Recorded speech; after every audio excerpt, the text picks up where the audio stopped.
Hello everyone, and welcome back to X-Ranger. Before we begin, I thought it would be interesting if each of you could leave a comment indicating which part of the world you're joining us from. Also, don't forget to like and subscribe if you're enjoying the episodes. Now let's get comfortable, relax, and start our program. I've never told this story online before. It still gives me nightmares sometimes, and I've spent decades trying to convince myself it wasn't real. But it was. I know what I saw that night back in '75, and nothing will ever make me doubt it again. My mom had just bought this old ranch property in rural San Diego County, 17 3/4 acres of land with a few beat-up buildings that nobody had properly maintained for years. It wasn't much to look at, but the location was something else. The property sat up on this little rise that overlooked thousands of acres of marshland. There was this creek that ran along one side of the property, and the whole area was just teeming with wildlife. You could find everything from crawdads to deer, and occasionally even mountain lions would wander through. I was 15 at the time, and completely obsessed with exploring every inch of that wild property. Burke was the caretaker, a gruff older guy with leathery skin who'd been taking care of the place for the previous owners. He knew every trail, every pond, and every animal that called those marshes home. He had this dog named Stuart, Big Mutt, probably part German Shepherd, who followed him everywhere. Burke and I got along right away. He taught me about the land, and we started going frog hunting together at night. It became our thing. We'd grab our flashlights, pellet guns, and head out after dark to hunt bullfrogs in the series of ponds that dotted the marshland. Burke always brought Stuart along, and that dog could sniff out frogs better than either of us. The night it happened started like any other. It was mid-July, warm but not uncomfortable. The moon was just a sliver, so it was darker than usual, but we knew the trails well enough by then. We'd done this route dozens of times. Start at the first pond about a quarter mile from the house, then loop around through 5 or 6 other spots before heading back. We made it to the first pond around 9:30. Everything seemed normal at first. The usual chorus of frogs, crickets, and other night creatures filled the air. Stuart was sniffing around the edge of the water, and Burke and I were scanning with our flashlights for the telltale red reflection of frog eyes. That's when we heard it. Something was moving through the undergrowth behind us. Not like a deer or coyote. This was violent movement, like something huge was crashing through the brush without any attempt to be quiet. The sound was coming from the direction of the creek, maybe 50 yards away. Burke immediately tensed up. Stuart started growling, low and threatening. I'd never seen that dog act aggressive before, and it sent a chill up my spine. Burke grabbed Stuart by the scruff and clamped his hand around the dog's muzzle to quiet him. "What is that?" I whispered. Burke just shook his head and put his finger to his lips. We stood completely still, listening as this thing continued thrashing closer to us. The brush in that area was thick, blackberry brambles, poison oak, and dense reeds that were nearly impossible for a human to move through. Whatever was coming toward us was big enough to plow right through it all. And then we heard the sniffing, deep, powerful inhalations, like something was scenting the air. Occasionally, there would be this strange whining sound, not like any animal I'd ever heard before. It was too human-like, but not quite right either. Stuart was trembling now, trying to squirm out of Burke's grip. The thrashing got louder, closer, maybe 30 yards away now. Then suddenly, the creature made this angry woof sound, like a bear but different, and started breaking branches as it moved toward us even faster. Stuart accidentally let out a whine, and immediately the crashing stopped. The thing was maybe just 10 or 15 feet away now, hidden in the darkness beyond the reach of our flashlights. I could hear it breathing heavily. In, out, in, out. Each breath seemed to last forever. The silence stretched on for what felt like minutes, but was probably only seconds. My heart was hammering so hard I was sure the creature could hear it. Burke slowly released Stuart, who immediately backed up against his leg, still growling. Burke reached for his flashlight, which he'd set down to grab Stuart. As he fumbled for it, I kept my beam pointed at the ground, frozen in terror, and then it stepped into view. I've spent decades trying to rationalize what I saw, but there's no other explanation. It was walking upright on two legs. It was enormous, easily 7 feet tall, maybe taller, and it was covered in hair. I couldn't move. I couldn't breathe. The creature seemed to look between us before it began walking directly toward me. Not charging, not running, walking deliberately, with purpose. Each step brought it closer, and I still couldn't make my body respond. When it was about 8 feet away from me, I finally managed to lift my flashlight and shine it directly at its face. It stopped. For a moment, we just stared at each other. Its eyes caught the light and seemed to flicker, shining in a way that wasn't quite human, wasn't quite animal. It leaned toward me slightly, in a way that felt unmistakably threatening. I could smell it now. A heavy, musky odor that burned my nostrils. Not exactly like body odor, but something more primal, more wild. Then it took a deep breath, and I knew something was about to happen. But nothing could have prepared me for what came next. It screamed, right in my face. I don't have the words to adequately describe that sound. It was impossibly loud, so loud that my ears instantly started ringing. It was high-pitched like a terrified woman, but also deeper and more powerful than any human could possibly produce. The sound seemed to vibrate through my entire body, rattling my bones and turning my insides to jelly. The scream lasted maybe 3 or 4 seconds, but it felt like an eternity. My mind just blanked. I've never experienced anything like it before or since. It was like my brain shut down, unable to process what was happening. I wasn't thinking. I was just existing in pure animal terror. When the scream finally stopped, my ears were still ringing. I felt dizzy, disoriented. The creature turned away from me, seemingly satisfied with whatever it had been trying to accomplish. And then I did something incredibly stupid.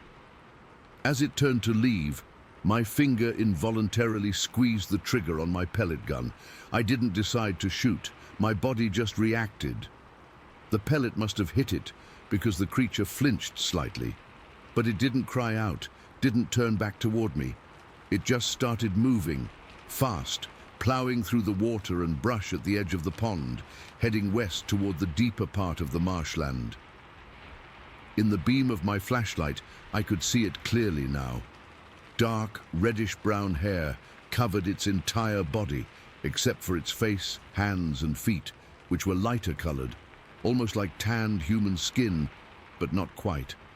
Its arms were long, swinging as it moved with shocking speed away from us. Stuart was going absolutely berserk now, barking and lunging at the end of his leash, but he wasn't chasing after the creature like he would with any other animal. He was terrified, putting on a display, but clearly wanting no part of whatever that thing was. The creature crashed through undergrowth that should have been impenetrable, thickets of blackberry bushes and tangled willows that would have stopped even the most determined human, and it was heading deeper into the swamp in pitch darkness, moving as confidently as if it were walking down a paved road at noon. Within seconds, the sound of its movement began to fade, and then it was gone. Burke and I stood there, not speaking, for what felt like forever. Finally, he turned to me, his face pale even in the dim light. "Did you see that?" I asked, my voice barely a whisper. He nodded slowly. "We should go back to the house. Now." The walk back was a blur. We didn't speak, just moved as quickly as we could, constantly looking over our shoulders. Stuart stayed right between us, no longer pulling at his leash to investigate smells. When we finally reached the safety of the house, we tried to make sense of what we'd seen. At first, we considered all the rational explanations. Maybe it was a prank, someone in a costume trying to scare us. But that made no sense. The property was miles from town. surrounded by marshland that was nearly impossible to navigate at night unless you knew it well. And then there was the scream. No human could make that sound. It was too loud, too powerful. My ears had literally rung for hours afterward, and the way it moved through that undergrowth, no person in a costume could have done that. Most telling of all was Stuart's reaction. That dog would chase after anything, coyotes, deer, even took on a bobcat once. But he wanted nothing to do with whatever we encountered that night. We eventually settled on the only explanation that fit all the evidence, even though neither of us wanted to say it out loud. We'd encountered a Bigfoot in San Diego County, not in the Pacific Northwest, not in some remote mountain range, but right here in Southern California, less than an hour from a major city. I didn't sleep that night, or much for weeks afterward. We never went frog hunting after dark again. Burke would still take Stuart out during daylight hours, but even then, they stayed close to the house. About a month later, I worked up the courage to go back to that first pond in the daytime. I found the spot where the creature had crashed through the brush. The damage was still visible, broken branches, flattened vegetation. I followed the trail as far as I could, but it disappeared into the deeper marsh where the ground got too wet to hold footprints. I've spent decades trying to rationalize what happened that night. I've read every book on Bigfoot sightings I could find. I've talked to other people who've had encounters, and I've come to accept that what Burke and I saw was real. The property has long since been sold. Burke passed away 15 years ago. Stuart's been gone even longer. I'm the only one left who remembers what happened that night in the marsh. Sometimes I still wake up in a cold sweat, that scream echoing in my mind. I can still smell that musky odor, still see those eyes reflecting in my flashlight beam, and I know, beyond any doubt, that there are things in this world that defy explanation, things that most people will never see, never believe in, but they're out there. I know because I saw one, face to face. And not a day goes by that I don't wonder if it's still out there in those marshes, watching, waiting for someone else to wander too far from safety after dark. Story 2. I've been sitting on this experience for 24 years now. I was just a kid when it happened, but I remember every detail like it was yesterday. I've told a few people over the years, but most just laugh it off or give me that look. You know the one, where they're trying to be polite but clearly think you're either lying or crazy. So I've mostly kept it to myself. But after finding this community and reading others' accounts, I finally feel like maybe someone will believe me. I grew up in a small house on the outskirts of Afton, Wyoming. Our property backed up to this massive open field that stretched for what seemed like forever to my 11-year-old self. My parents both worked long hours, so during summer breaks, I'd spend most of my days outside with my dog, Ranger.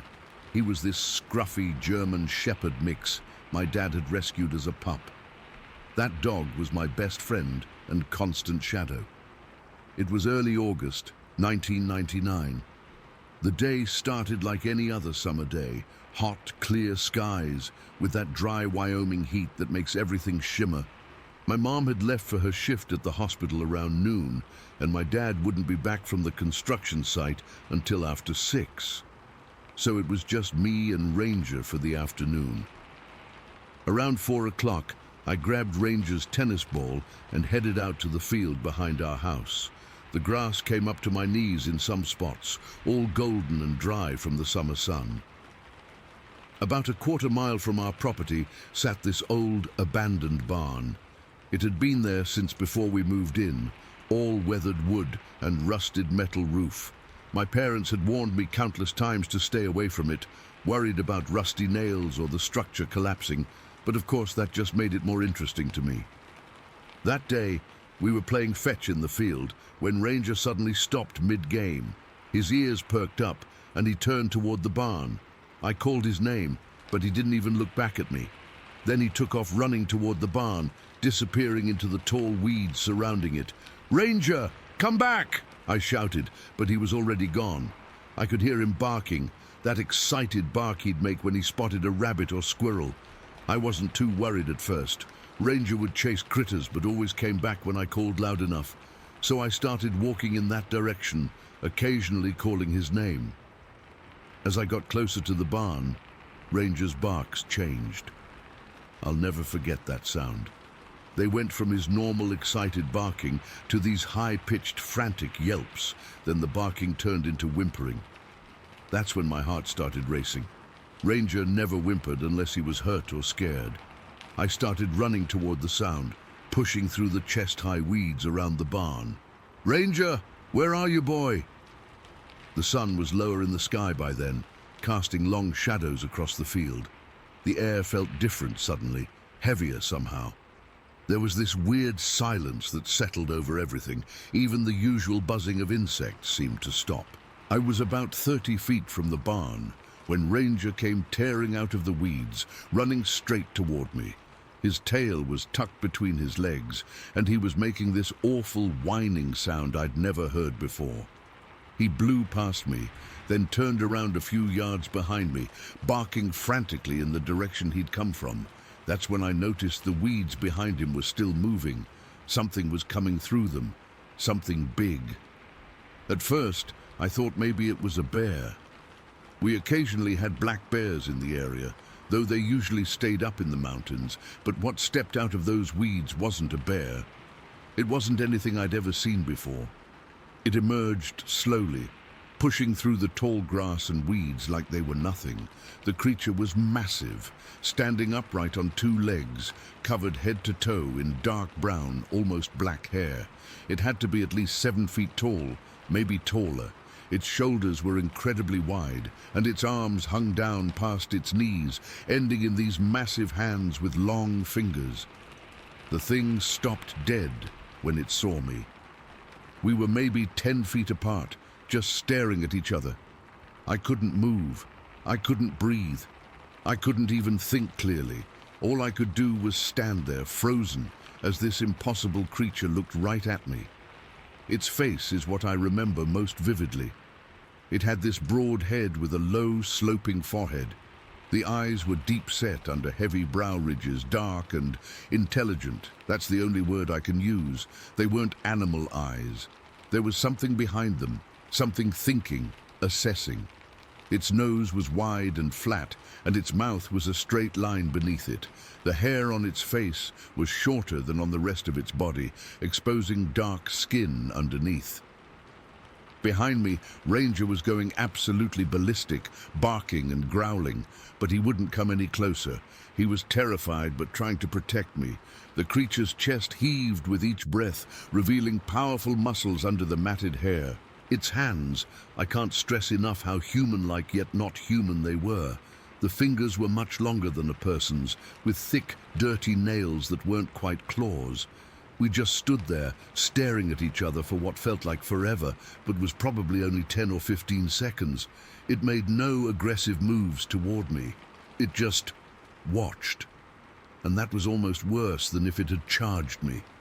There was something so unnerving about the way it studied me, head tilted slightly, like it was as curious about me as I was terrified of it. Then it made this sound, not quite a grunt, not quite a huff, and took one step forward. That broke my paralysis. I spun around and ran. I ran faster than I'd ever run in my life, with Ranger right beside me. I could hear my heartbeat pounding in my ears, could feel my lungs burning, but I didn't stop. I didn't look back. I just ran. I expected to hear it crashing through the field behind me, but there was nothing. Just the sound of my own ragged breathing and Ranger's paws hitting the ground beside me. We made it back to the house, and I slammed the door shut, locking it with shaking hands. I ran to every window, making sure they were locked too, then collapsed on the kitchen floor, trying to catch my breath. Ranger was pacing nervously, whining and checking the windows.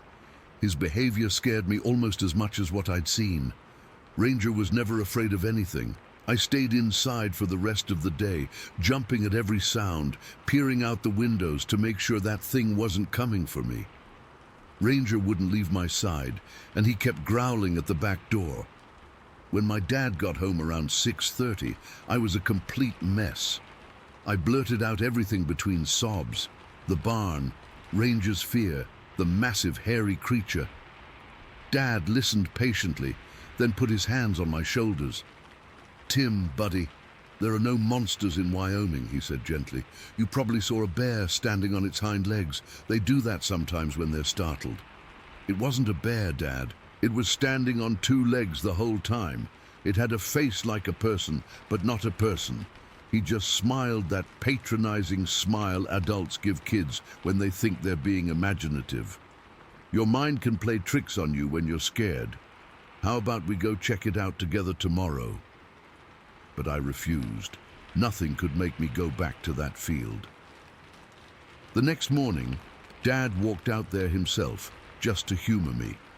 He came back saying there was nothing unusual, no tracks, no broken vegetation where I said the creature had been, just the old barn and the empty field. No one believed me. My mom thought I'd been reading too many scary stories. My dad suggested I was making it up for attention. Even my friends at school laughed when I told them, but I know what I saw. It wasn't a bear. It wasn't a man in a costume. It was something else entirely. Something that shouldn't exist, but does. In the weeks following, I had terrible nightmares. I'd wake up drenched in sweat, convinced that creature was standing over my bed. I refused to go outside alone. School starting in September was actually a relief, a reason to stay away from that field. Ranger changed after that day too. He used to love running in that field, but he would never go near the back of our property again. If I tried to take him that way on his leash, he'd plant his feet and refuse to move, ears flat against his head. Dogs know things we don't. As I got older, I tried to convince myself that maybe my dad was right. Maybe it was just a bear, and my frightened mind filled in the details. But deep down, I know better. I remember those eyes looking at me. I remember the way it moved, fluid and deliberate, not lumbering like a bear. I remember the hands, the face, the intelligence behind those eyes. I've spent years researching, trying to make sense of what I saw. That's how I found out about Sasquatch sightings. The descriptions match what I saw perfectly: the height, the build, the long arms, the face. There have been other sightings in Wyoming over the years, though not many near Afton specifically. What sticks with me most wasn't just what it looked like, but how it behaved. It wasn't afraid of me or Ranger. It stood its ground, studied us. It could have easily caught me if it wanted to. I was just a skinny kid with short legs, but it didn't chase me. It was like it was just as surprised to see me as I was to see it. We moved away from that house 2 years later when my dad got a job in Idaho. I've never been back to Afton, and honestly, I don't think I could make myself visit that field again. Some memories are too vivid, too terrifying to revisit. I'm 35 now, and I've told this story maybe 5 times in my entire life. Most people don't believe me, and I've learned to live with that. But I know what I saw that day wasn't human, wasn't a known animal, and wasn't my imagination. It was real, it was intelligent, and it's still out there. Sometimes I wonder if it remembers our encounter as clearly as I do. If somewhere in the mountains of Wyoming, that creature occasionally thinks about the small, terrified boy it met in a field one summer afternoon. I wonder if it tells its own kind about me, and if they believe its story any more than people believe mine. Story 3. I've been struggling to write this down for the past week. Honestly, every time I start typing, my hands shake and I have to take a break, but I need to get this off my chest. Maybe someone here has experienced something similar and can tell me I'm not crazy. My family and I were camping at the eastern edge of Ococho National Forest in central Oregon last month, June 25th to be exact. It was supposed to be a relaxing summer trip.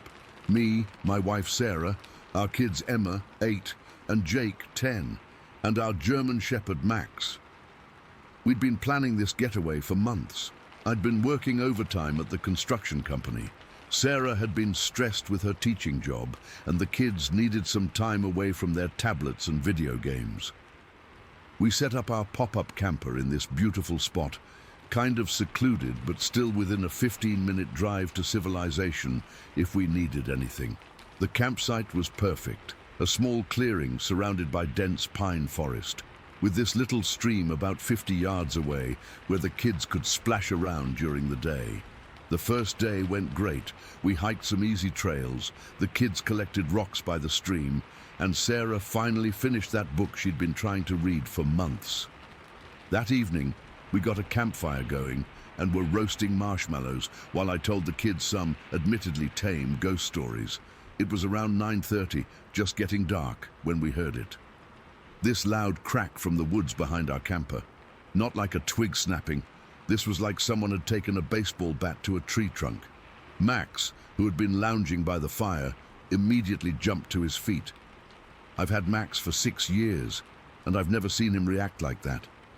His hackles went straight up, and this deep, guttural growl started rumbling from his chest. Not his normal, "there's a squirrel" bark, or even his "someone's at the door" alert. This was something primal. We all froze, staring at the spot where the sound had come from. The woods were too dark to see anything, but I swear I could feel something watching us. Sarah whispered, "What was that?" And I just shook my head. After a few tense minutes with no more sounds, I told everyone it was probably just a tree branch falling or maybe a deer, but I didn't believe it myself. We put out the fire earlier than planned and hurried into the camper. Max wouldn't settle down for at least an hour, pacing and staring out the windows. I kept telling myself I was overreacting, but I slept with our hunting knife under my pillow that night. The next morning, things seemed normal again. The sun was out, birds were chirping, and I started wondering if we'd all just spooked ourselves. I had a doctor's appointment in Bend that I couldn't reschedule, just a routine physical I'd been putting off. So I left Sarah and the kids at the campsite around 10 in the morning. The appointment was at 11:30, and Bend was about 40 minutes away, so I figured I'd be back by early afternoon. The appointment ran long because they were backed up, and then I stopped for groceries since we were running low on a few things. I tried calling Sarah to see if she needed anything specific, but cell reception was spotty. I ended up getting back to the campsite around 4:30. As soon as I pulled up, I knew something was wrong. Sarah was sitting at the picnic table with the kids, and they all looked tense. Max was on his leash, which was unusual since we normally let him roam around the campsite. "What's going on?" I asked as I got out of the truck. Sarah just pointed at the camper. "Someone's been here." My first thought was that someone had broken in to steal something, but what I found was much weirder. The large plastic container where we kept Max's dog food had been taken out of the storage compartment under the camper. The lid was completely off, and the food was gone. All 15 pounds of it. The thing is, that container had one of those latches that you have to press with your thumb to open. It's not something a raccoon or even a bear could easily manipulate. Inside the camper was even stranger. Several shelves had come loose from their brackets, and stuff was scattered across the floor. Clothes, books, cooking utensils, but nothing seemed to be missing. It wasn't like someone was looking for valuables. It was more like, I don't know, like someone was just curious about our things. The most disturbing part was the solar panel on the roof. We had this small panel mounted up there to charge our batteries. Someone or something had partially ripped it off. The metal brackets, which were welded on, mind you, were cracked and bent. It would take serious strength to do that. Sarah told me that they'd gone on a short hike along the stream that morning and had only been gone for maybe 2 hours. When they got back, this is what they found. She said she considered packing up and leaving right then, but didn't want to overreact, especially since we'd planned to stay 3 more days. I walked around the campsite looking for footprints or any other signs of who might have done this. I didn't find any human footprints, but there were some weird depressions in the soft dirt near the back of the camper. They were roughly oval-shaped, maybe 15 inches long, but not clear enough to make out any details. We debated whether to report it, but what would we say? Nothing was stolen, and we had no proof of who or what had done it. I ended up just reinforcing the shelves as best I could and securing the solar panel with some duct tape. We decided to stay one more night and see how things went. That was a mistake. A thunderstorm rolled in around 8 that evening. The kids were already nervous after the campsite intrusion, so we played board games inside the camper to distract them. By 10, they were finally asleep in the small bunk area at the front of the camper. Sarah and I stayed up a bit longer, talking quietly at the small table that converted into our bed. The rain was coming down hard, drumming on the camper roof. Lightning flashed every few minutes, followed by increasingly close thunder. Max was unsettled, pacing between the door and our table, occasionally letting out a low whine. At around 11:30, Sarah decided to try to get some sleep, so I stayed up reading by the small battery-powered lamp we had. The storm was right overhead now, with lightning and thunder happening almost simultaneously. That's when I felt the first push. It was subtle at first, just a slight rocking of the camper. I thought it was just a strong gust of wind. But then it happened again, harder this time. The entire camper shifted slightly. We had it stabilized on blocks, and it takes significant force to move it like that. I put down my book and froze, listening. Max was standing rigid now, staring at the wall closest to the forest, his teeth bared but making no sound. The hair on my arms stood up. Another push came, strong enough that the plastic cups on the counter fell over. This wasn't the wind. Something was physically pushing against our camper. I slowly reached for the flashlight on the table, but then decided against turning it on. Instead, I moved carefully to the small window near where Max was focused. The curtain was partially open, and I positioned myself to look out without being easily visible from outside. For several long seconds, I saw nothing but darkness and rain. Then lightning flashed, and for that brief moment, I saw it. A dark shape was standing next to our camper, on 2 legs. One arm, or I guess I should say one limb, was braced against the camper wall. It was massive, with broad shoulders covered in what looked like tangled dark fur, dripping with rain. The lightning flash was too brief to make out details of a face, but I could tell it was large, much larger than a human. I jerked back from the window, my heart pounding so hard I thought it might explode. Sarah stirred and whispered, "Mike, what's wrong?"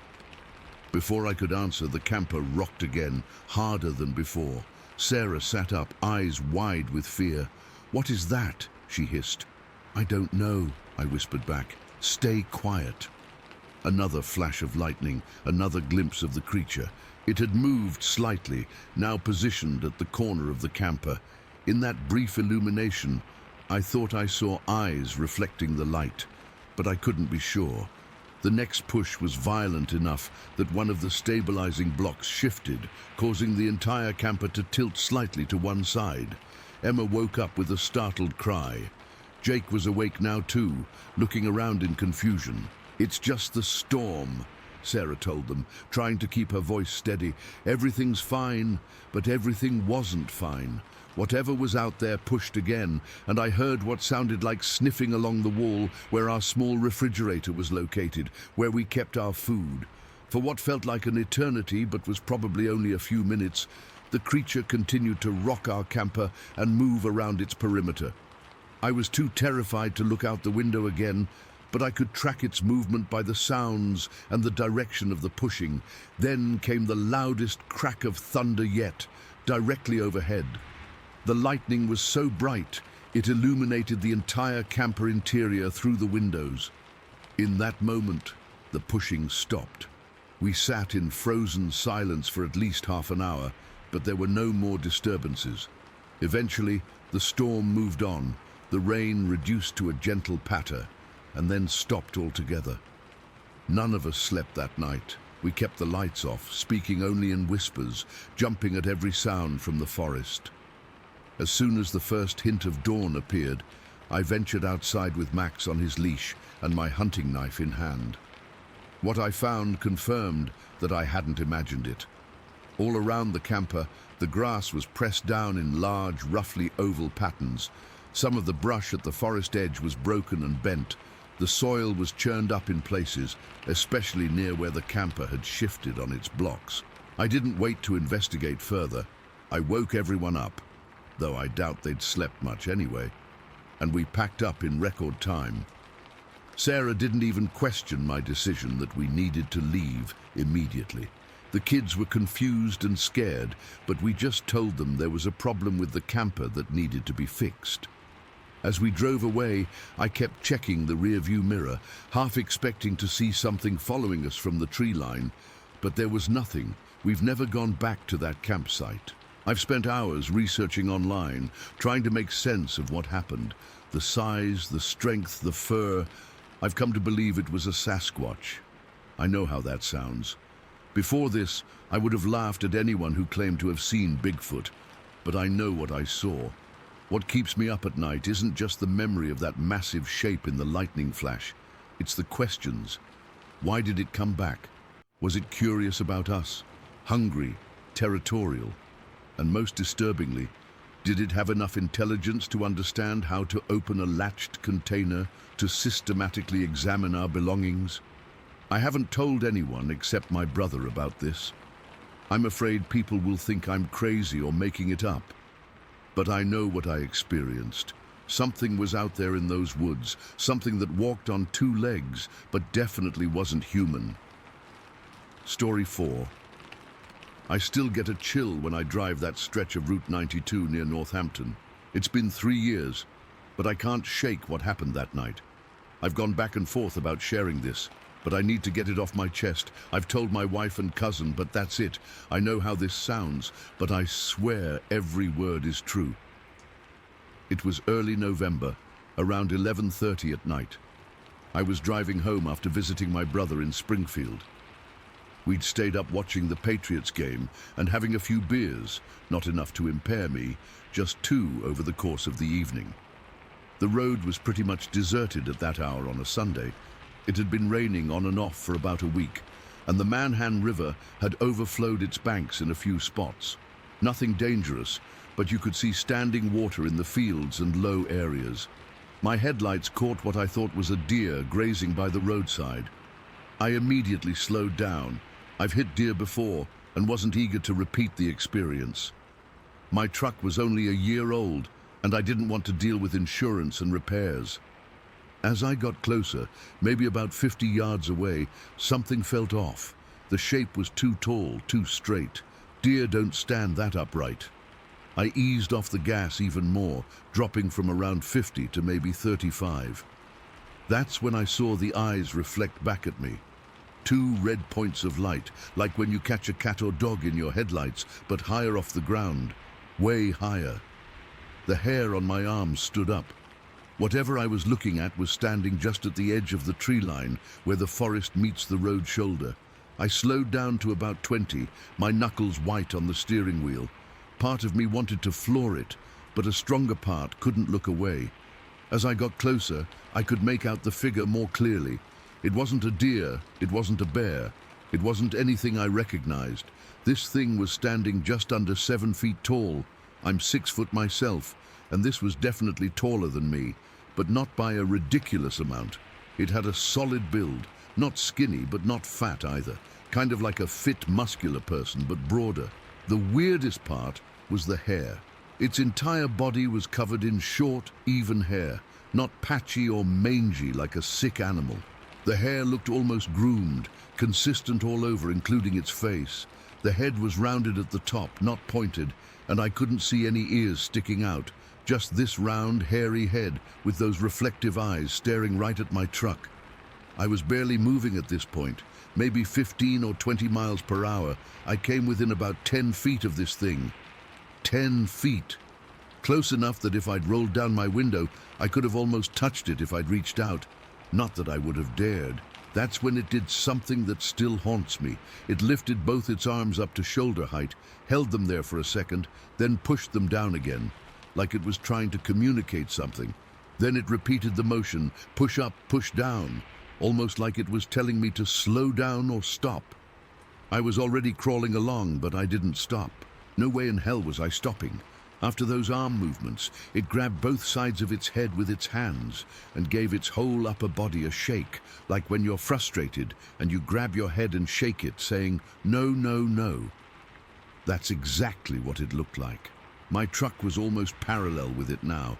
The inside of my vehicle felt like it had dropped 20 degrees. I could see my breath fogging up the window. I don't know if it was actually colder or if it was just me, but I was shivering uncontrollably. Then it turned away from me. The movement wasn't quick or aggressive. It was deliberate, and the way it walked. I'll never forget that walk. It lifted its knees really high with each step, with its legs bent, not straight. Its arms swung up near shoulder level with each step, almost exaggerated, like someone doing an impression of a soldier marching but in slow motion. The closest thing I can compare it to is someone playing charades, trying to act out marching or hiking without saying anything. It took maybe 3 of these exaggerated steps and disappeared into the woods, just gone. The whole encounter lasted maybe 20 seconds, but it felt like hours. I didn't floor it immediately. I was too shocked. I just kept driving slowly for another 100 yards or so, staring in my rearview mirror, expecting to see it emerge from the trees again. When nothing happened, I finally pressed the gas and got out of there. The rest of the drive home is a blur. I remember my hands were shaking so badly I had to grip the wheel with all my strength. I kept checking my mirrors, convinced it was somehow following me. I even took a longer route home, making random turns to make sure nothing was tracking me. When I pulled into my driveway, I sat in the truck for maybe 5 minutes, just breathing. I didn't want to go inside and tell my wife, because saying it out loud would make it real, but I also couldn't keep it in. She was still up when I got in, watching something on Netflix. One look at my face, and she knew something was wrong. "You look like you've seen a ghost," she said. I almost laughed because what I'd seen felt worse than a ghost. I told her everything while she sat there, not interrupting, just watching my face. When I finished, she didn't laugh or tell me I was crazy. She just asked, "Do you think it was a bear?" I'd considered that. Bears can stand on their hind legs. They have reflective eyes. They're big. But bears don't walk like that. They don't make deliberate arm motions like they're trying to communicate, and the hair was all wrong, too even, too uniform. Plus, the shape of the head and the absence of a snout or visible ears. No way it was a bear. "I think it was a Bigfoot," I finally said out loud, feeling ridiculous even as the words left my mouth. I'd never believed in that stuff before. I'd rolled my eyes at those TV shows where they go hunting for Sasquatch. But sitting there in my living room, 3 hours after seeing what I saw, I couldn't think of any other explanation. The next morning, I called in sick to work. I couldn't focus on anything. I kept replaying the encounter in my head. Those arm movements, that weird, exaggerated walk, those eyes. I called my cousin Tom later that day. He's always been into cryptids and unexplained phenomena, Bigfoot, Loch Ness, all that stuff. I figured if anyone would take me seriously, it would be him. When I told him what happened, he got really quiet. Then he started asking specific questions, exact location, time, weather conditions, details about its appearance. He didn't sound excited like I expected. He sounded serious, almost concerned. "The flooding explains it," he said after I mentioned the overflowed river. "They usually stay deeper in the woods, but flooding would push them closer to the roads. You're lucky it was just watching. They're not usually aggressive, but they're territorial." The way he said "they" sent another chill down my spine. Like he knew for a fact there were more of them out there. I went back to that spot 2 days later in broad daylight. I don't know what I was expecting to find. Footprints maybe, or hair caught on a branch. Something to prove to myself I hadn't imagined it. The ground was muddy from all the rain, but I couldn't see any distinct tracks. Just some broken branches and disturbed vegetation that could have been caused by anything. What still gets me is the purposefulness of its movements. This wasn't an animal acting on instinct. Those arm gestures, that head shake, it felt like it was trying to communicate something specific. And the way it walked away, that wasn't how an animal moves. It was deliberate, almost like it was showing me something. I've done some research since then. Turns out there have been other sightings in the Berkshires over the years. Most people keep quiet about it because who wants to be known as the local nutjob who saw Bigfoot? I get that now. 3 years later, and I've only told 3 people, including my wife and cousin. Sometimes I wonder if it was watching me longer than I realized, if it stepped out specifically so I would see it. And why? Was it curious, warning me about something, letting me know I was in its territory? I drive that stretch of road differently now, always scanning the tree line, always a little tense. I've never seen it again, but sometimes, especially on rainy nights when the river's high, I slow down near that spot, just in case. I know how this all sounds. If someone told me this story before it happened to me, I'd think they were making it up, or had seen a bear in bad lighting. But I know what I saw. It wasn't human. It wasn't any animal I recognize. And those deliberate movements, they haunt me the most. I still can't explain what happened that night. Maybe I never will. But I know what I saw, and it changed how I see the woods forever. Sometimes knowledge is a burden. Now every time I drive past a dense forest, I can't help but wonder what else is watching from just beyond the tree line, just out of sight. Story 5. I can't believe it's been 4 years since that day on Highway 37, and I still get goosebumps thinking about it. My wife Martha and I were on what should have been just another leg of our retirement road trip through the Pacific Northwest. We're in our late 60s now, and after working our whole lives, me as a mechanical engineer and Martha as a school administrator, we'd finally treated ourselves to a decent motorhome and the freedom to explore. That morning, August 29th, 2019, started like any other on our journey. We'd spent the night at a small RV park in Hyder, Alaska, and pulled out around 7 in the morning, planning to make our way south through British Columbia. Martha had made coffee in the motorhome, and I remember joking about how we'd finally mastered the art of not spilling it while driving these winding roads. The scenery along Highway 37 is absolutely breathtaking. Endless forests stretching as far as you can see, mountains rising in the distance, hardly any signs of civilization for miles and miles. It's the kind of pristine wilderness that makes you feel small. We'd been driving for about 3 hours, just south of the Nass River Bridge, chatting about which campground we might stop at that night. The road there is pretty narrow, just 2 lanes with minimal shoulders in most places. Around 10 in the morning, we were taking this gentle curve with dense forest pressing in on both sides of the highway. Martha was fiddling with the radio, trying to find a station that wasn't just static. I remember thinking how quiet and isolated it felt out there, with no other cars in sight. That's when I first noticed movement among the trees to our right.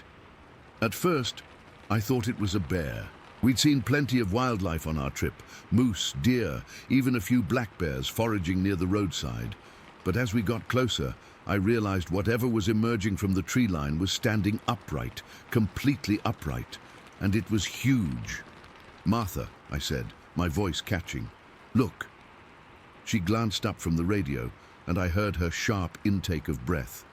The creature stepped fully onto the roadside, and I instinctively eased off the gas a bit. It was walking, no, striding, directly across the highway, moving with such purpose and confidence that it never even looked our way. It was as if our motorhome wasn't even there, or maybe it just didn't care.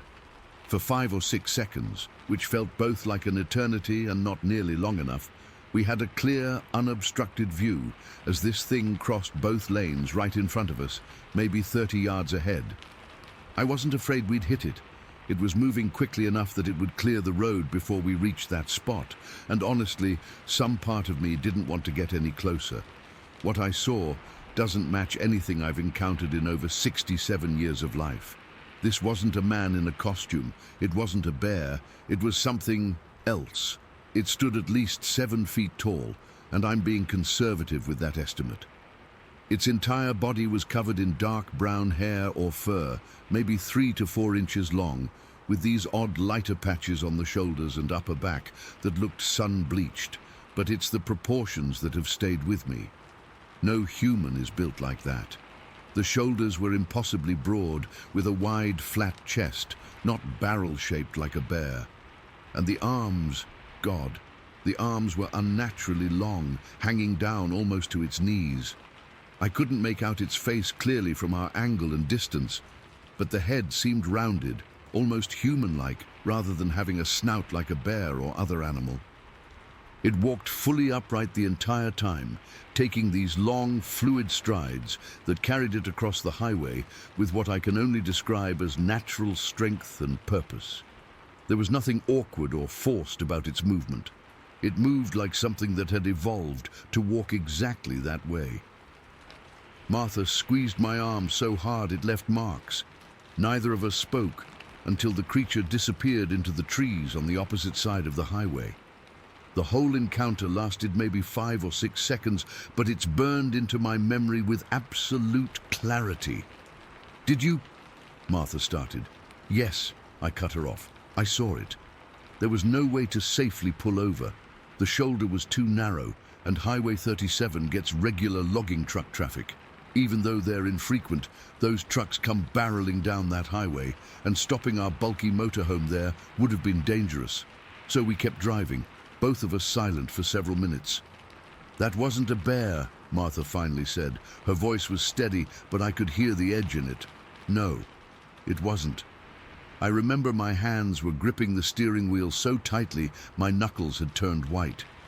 We drove another 20 miles before pulling into a rest area. As soon as we parked, Martha and I looked at each other, and I could see she was processing the same things I was.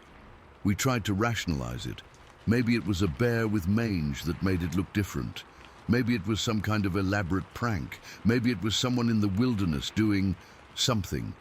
But none of those explanations fit what we'd seen. "It was walking like a person," Martha said quietly. "But it wasn't a person."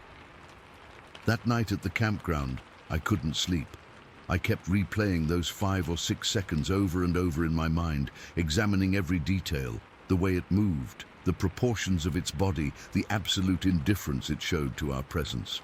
Martha dozed off eventually, but I sat up with a cup of tea, feeling utterly unsettled. The next morning, we tried to talk about it more objectively.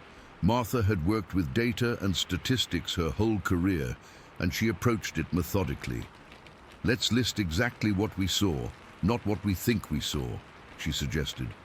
So we did. We wrote down the details: height, coloring, gait, proportions, everything we could remember with certainty. The exercise helped, but it didn't dispel the fundamental strangeness of what we'd witnessed. Over the next few days, I found myself researching on my tablet whenever we had internet connection. I looked up bears walking on hind legs, unusual wildlife in British Columbia, even people who might wander the wilderness in strange costumes. Nothing matched.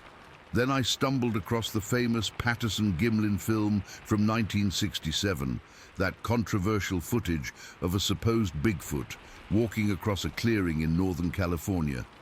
I'm not saying that's what we saw. I've never been one for cryptozoology or paranormal explanations, but the similarity in movement, in proportion, in the natural, fluid way it walked, it was uncanny. The rational part of my brain keeps searching for an explanation. The wilderness of British Columbia is vast and remote. There are valleys and forests where people might not set foot for years or decades. Could some unknown species exist there? Or was it some kind of elaborate hoax? Though I can't imagine who would bother in such a remote location with no guarantee anyone would even see it. Martha and I have told only a few close friends about what we saw.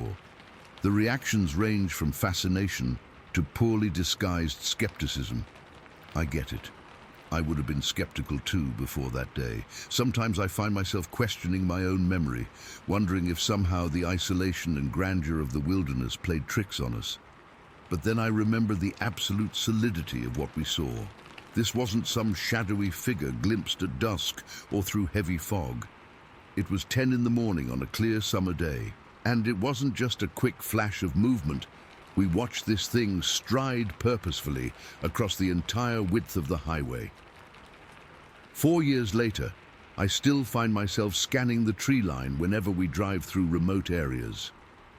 Martha and I have continued our retirement travels, but we've returned to Highway 37 twice since then. Not to try and see the creature again, I'm not sure I want to, but because there's something compelling about that place, about knowing there are still mysteries in this world. Last year, we were camping about 50 miles from our sighting location, and I woke around 2 in the morning to the sound of something heavy moving through the woods beyond our campsite. The footfalls were widely spaced and deliberate. Martha was asleep, and I didn't wake her. I just lay there, listening, as whatever it was moved parallel to the campground before fading into the distance. I didn't investigate. Some part of me didn't want confirmation. I'm 71 now, and I've seen a lot in my life. I've traveled to 16 countries, witnessed the birth of my children, seen technology transform our world. But nothing has affected my understanding of reality quite like those 5 seconds on Highway 37. I don't know what we saw that day. I'm not claiming it was Bigfoot or Sasquatch or any particular thing. All I know is that it exists, something large, bipedal, and perfectly adapted to one of the most remote wilderness areas in North America. Something that, until August 29th, 2019, I would have dismissed as impossible. Sometimes when I'm falling asleep, I can still see it, that confident stride, those impossibly long arms, the complete lack of concern for our presence. Like we were the visitors in its territory, which I suppose we were. The wilderness feels different to me now, bigger, more mysterious, and much less empty than I once believed. Story 6. I guess I've reached a point where I need to share this. For anyone who's lived on the same land long enough, you develop a relationship with it. Ours began in '76 when Dad bought our place outside Wyoming. I was just a kid then, but some things stick with you so clearly they might as well have happened yesterday. It was late September, apple picking season. Dad and I were out behind the barn where we had a small orchard. Nothing fancy, just enough for Mom's pies and to sell a few bushels at the roadside stand. The air had that crisp fall smell, and the late afternoon sun was casting long shadows through the trees. I remember climbing the ladder while Dad held it steady. I was reaching for this perfect Macintosh when I got this weird feeling. You know that sensation when someone's watching you? It was like that, but amplified 100 times. I froze mid-reach and looked toward the edge of the woods about 50 yards away. That's when I saw it. At first, I thought it was a man in a dark coat, just standing there between 2 maple trees. But something wasn't right. It was too tall, way too tall, and the proportions were all wrong. The shoulders were massive, and the head sat directly on them, no real neck to speak of. Dark hair covered its body, not like fur exactly, but not like clothes either. "Dad," I whispered, not taking my eyes off it.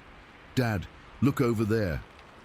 He turned, and I felt the ladder shake slightly as his grip tightened. We both just stared for what felt like forever, but was probably only 10 or 15 seconds. Then it simply turned and walked into the trees. Not hurried, not sneaking, just deliberate steps that covered ground faster than a person should be able to move. Dad helped me down, and I remember his hands were shaking. "We don't mention this to your mother," he said. "No sense in worrying her." But that was just the beginning. Within weeks, we started hearing things at night, not the normal wood sounds we were used to. These were different, deep guttural howls that didn't sound like any coyote or dog I'd ever heard. They'd start off low and build to this hair-raising pitch that would echo across the valley. Sometimes they seemed to come from miles away. Other times, they felt close enough that I'd pull my blankets over my head and pray whatever made that sound couldn't get through glass. Then there was the knocking. It always happened after dark. Loud, deliberate strikes of wood on wood. Thunk, thunk, thunk. like someone was out there in the pitch black, pounding a baseball bat against a tree. Dad would grab his shotgun and flashlight, but by the time he'd get outside, the sounds would stop or seem to come from a different direction. One morning in the spring of '77, Mom came running into the house, her face white as a sheet. She'd been out checking her vegetable garden when she found footprints, huge ones, pressed deep into the soft soil near her tomato plants. Dad and I went to look, and I still remember how my stomach dropped. These weren't bear tracks or anything I recognized. They were shaped like a human foot, but massive, at least 15 inches long and incredibly wide. Dad called his buddy Frank, who was an avid hunter. Frank brought over some plaster and made casts of the prints. "These are nearly twice as wide as my boots," he said, looking troubled. "And I wear a size 12. Frank took the casts home, and I overheard him telling Dad later that he'd shown them to a forest ranger who couldn't identify them. The ranger suggested a bear walking on its hind legs, but Frank wasn't buying it. The impressions clearly showed 5 toes and a distinct arch. After that, weird things just became part of our life on the property. Every fall, we'd notice sections of the apple trees picked clean, but not like deer or raccoons would do it. The apples would disappear from entire branches, even ones too high for a person to reach without a ladder. Our garbage cans would get overturned, but not torn apart like animals would do. More like someone had carefully dumped them, taken what they wanted, and moved on. The strangest thing was the stones. We'd find large rocks placed on our porch steps, not thrown or scattered, but deliberately set there like offerings. This happened maybe 4 or 5 times over the years, always coinciding with that strong, musky odor. It's hard to describe that smell, like wet dog mixed with rotting leaves and something else I can't quite place. Once you've smelled it, though, you never forget it.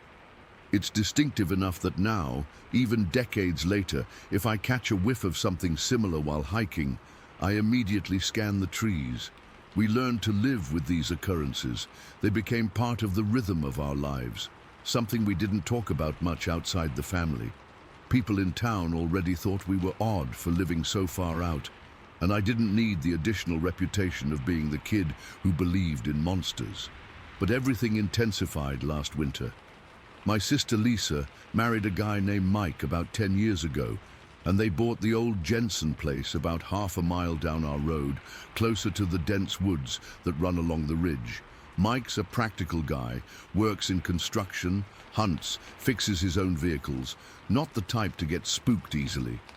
It was early December, and we'd just had our first real snow of the season, about 4 inches. Mike was out behind his shed, splitting kindling before dark.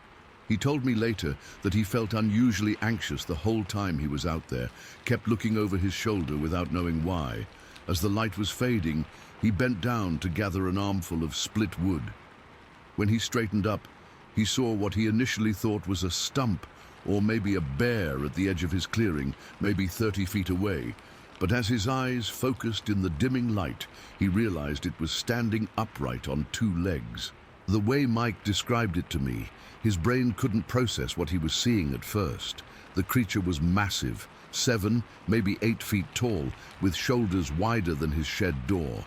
It had dark hair covering most of its body, and its arms hung down almost to its knees. But what really shook Mike were the eyes, dark and deep set under a heavy brow ridge, watching him with what he could only describe as intelligence. Mike said they just stared at each other for what felt like forever. The creature didn't make any aggressive moves. It just watched him, occasionally shifting its weight from one foot to the other. Mike was too terrified to run, afraid that any sudden movement might provoke it.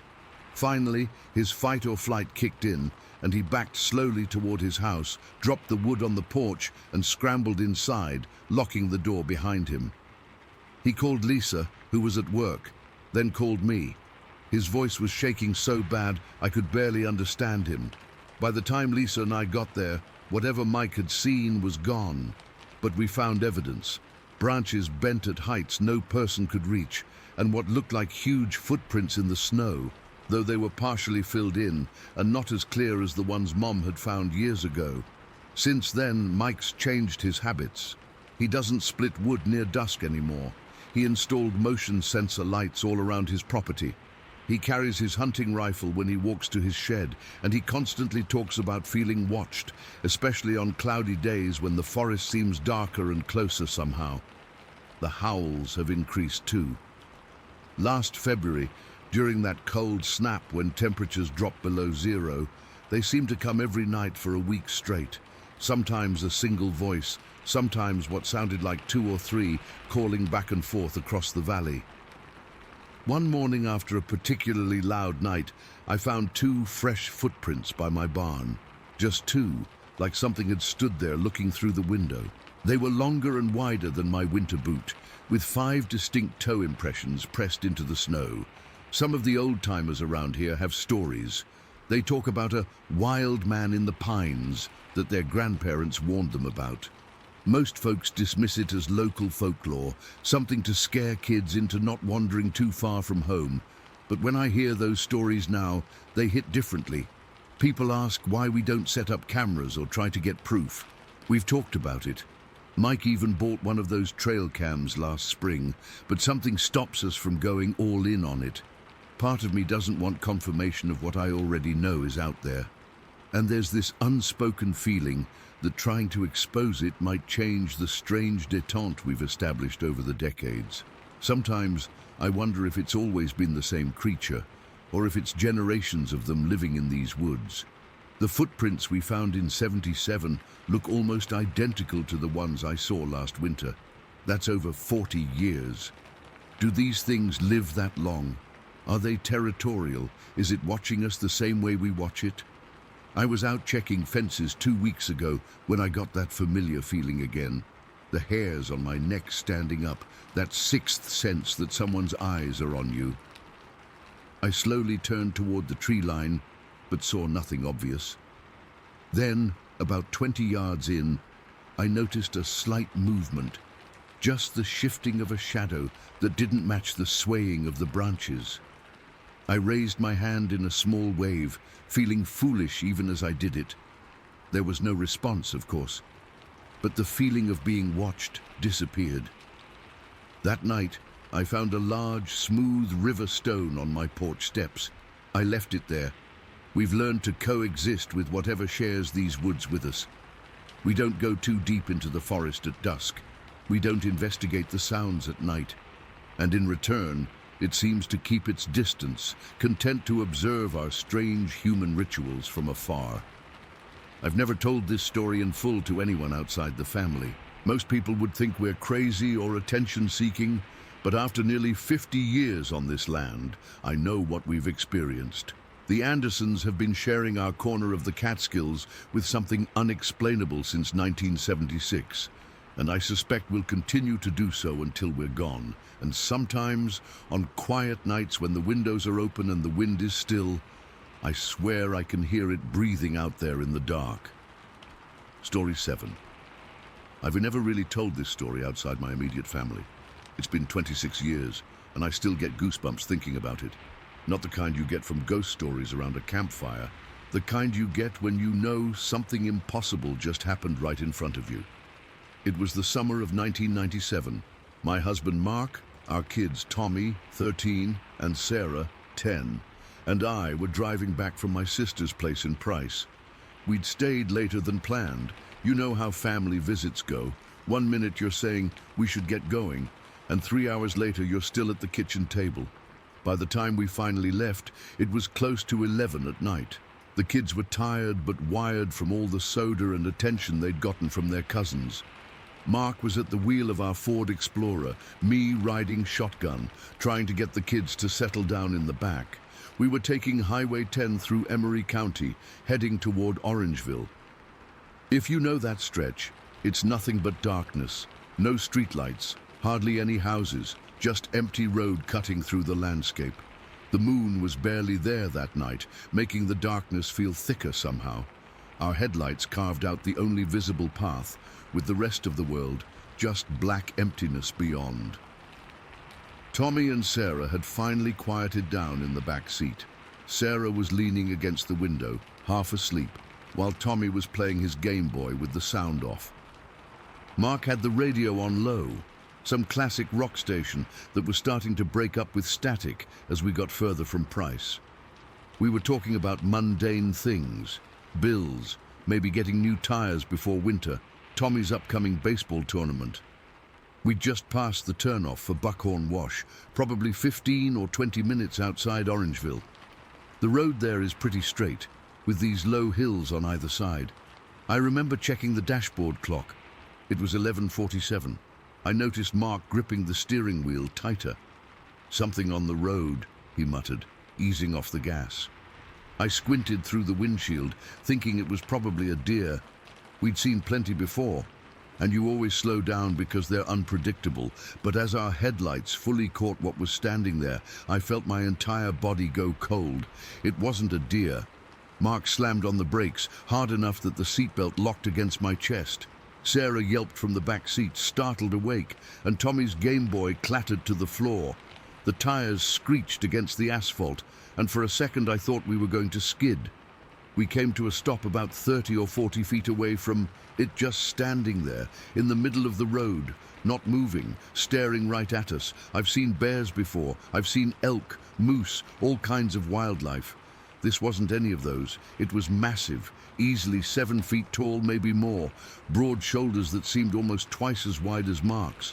The body was covered in dark hair or fur, so dark brown it was almost black in our headlights. But it wasn't like animal fur exactly, more matted in some places, especially around what I guess were its shoulders. Its arms hung down past its knees. That's one detail I'll never forget, how unnaturally long those arms were. Its legs were thick like tree trunks, slightly bent at the knees. But it was the face that made my stomach drop, not quite human, not quite animal.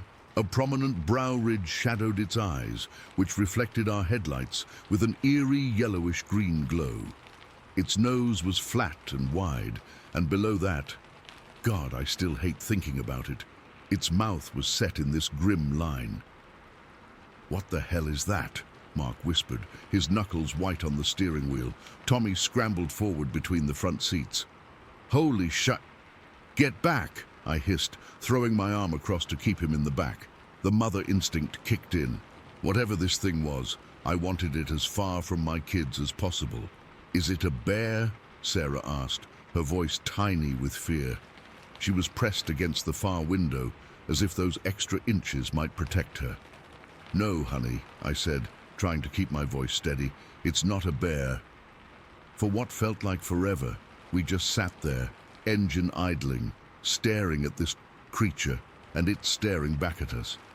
I had this overwhelming feeling that it was studying us, taking in every detail, not with aggression, but with this unnerving intelligence. After maybe a minute, though it felt so much longer, Mark reached for the horn.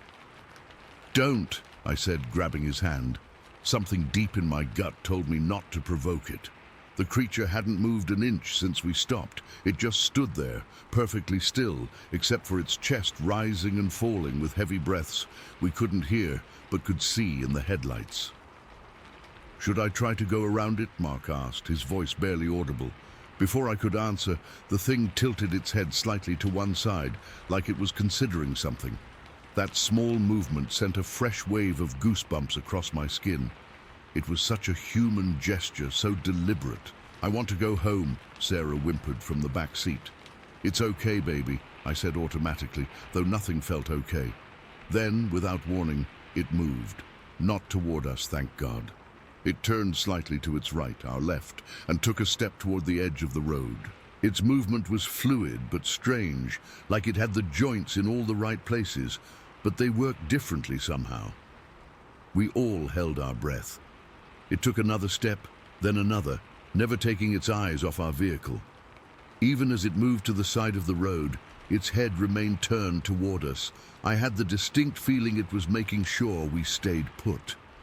When it reached the edge of the road, it paused again. The headlights still illuminated it clearly, and for the first time, I noticed how its chest expanded. This thing had to be at least 24 inches across, not fat, but solid mass. The kind of build that makes you realize how fragile humans really are. Tommy had his face pressed against the window now. "Dad," he whispered. "That's a Bigfoot. That's actually a Bigfoot." Mark said nothing, just watched, his breathing shallow and quick. The creature took another step, now partially off the road and onto the rough ground beside it. The land sloped down into scrubby trees and darkness. It moved with surprising grace for something so large, stepping over rocks and brush without looking down. As it moved further away, I felt Mark relax slightly beside me, though his hands still gripped the wheel like it was the only thing keeping him anchored to reality. The creature stopped at the tree line, maybe 50 feet from the road now. It turned fully toward us again. Even at that distance, with only the edge of our headlights reaching it, I could see its eyes reflecting back at us. Then it did something that still haunts me. It raised one of those impossibly long arms and, I swear this happened, it placed its hand on its chest just for a moment, like a gesture, like it was communicating something. The next second, it turned and moved into the trees, disappearing from sight so quickly it seemed impossible for something that size. One moment it was there, and the next, nothing but darkness. We sat in silence for what felt like forever, the only sound the hum of the engine and Sarah's quiet sniffling in the back seat. "Did that just happen?" Mark finally said, his voice cracking slightly. I nodded, not trusting myself to speak. "We need to go," I finally managed. "Please, let's just go." Mark put the car in drive but hesitated. "Should we report this? Call someone?" "Who would believe us?" I said. "Just drive, please." He pressed the gas gently, and we started moving forward. As we passed the spot where it had been standing, I couldn't help but look out the window toward the trees where it had disappeared. The darkness seemed deeper there somehow, watchful. We drove the rest of the way to Orangeville in near silence, going at least 10 miles under the speed limit. Every shadow along the roadside made my heart jump. Tommy kept his face pressed to the window, scanning the darkness. Sarah had crawled into the middle seat and was leaning against her brother, eyes squeezed shut. When we finally pulled into our driveway, none of us moved to get out right away. It was like we'd been through something together that had changed us. And stepping out of the car meant we had to decide what to do with that experience. "We saw it, right?" Tommy said. "You all saw it too?" We all nodded. "What do we do now?" he asked. Mark turned off the engine. "We go inside. We try to sleep. And tomorrow? I don't know." We did end up reporting it the next day. Mark called the county sheriff, who sent a deputy out more as a courtesy than anything else. He took notes, asked if we'd been drinking. We hadn't, and said he'd keep an eye out. I could tell from his expression that he thought we were either lying or confused. Maybe he thought we'd seen a bear standing on its hind legs, or a man in a costume playing a prank. But I know what I saw. We all do. That was no bear, no elk, no man in a suit.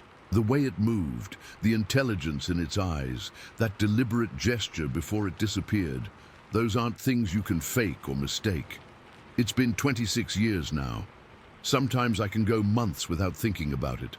But then I'll be driving on a dark road or hiking with Mark in the woods, and I'll remember those eyes reflecting in our headlights. I'll remember how small our SUV felt compared to that massive silhouette. And I'll wonder if it's out there still, watching from the trees as people drive by, usually too fast or too distracted to notice what might be standing just beyond the reach of their headlights. I don't tell this story often.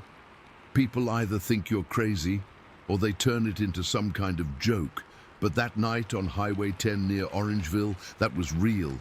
And sometimes when I can't sleep, I find myself wondering what would have happened if Mark had honked that horn, or if we'd tried to drive around it, or if we'd gotten out of the car. Some questions are better left unanswered, I guess. But I know what I saw. Story 8. I've never told anyone outside my family about what happened that day in November '82. Not in full, anyway. Kelly and I made a promise to each other, mostly because we knew nobody would believe us. But now that I'm older, I find myself needing to get this off my chest. Maybe someone out there has seen what we saw. I was 10 years old back then, living in a small neighborhood just a couple kilometers from the Blue Mountains National Park in Australia. It was one of those quiet suburbs where everyone knew everyone, and kids still played outside until dinner. Our house was on Maple Street, a nice enough place my parents had built back in '78. I remember my mum saying it was their dream home, though the first couple years living there weren't exactly peaceful. That November day started like any other Saturday. The air was warm, but not yet the scorching heat of full Australian summer. Kelly Trump, my best mate at the time, had come over around 10 in the morning. We'd been mates since kindergarten, inseparable really. We were both obsessed with handball that year. We'd drawn our court in chalk on the concrete at the front of my house, and we'd been playing for what felt like hours. I remember I was winning. I always kept score obsessively, and I had 14 points to Kelly's 9. The game was getting intense. We were both sweaty and red-faced, diving for the ball and arguing about whether shots were in or out, normal kid stuff. Then I felt it, a weird sensation at the back of my neck, like someone was breathing on me. At first I ignored it, focused on the game, but it got stronger, this feeling of being watched. Not like when an adult watches kids play. This was different, heavier somehow, more deliberate.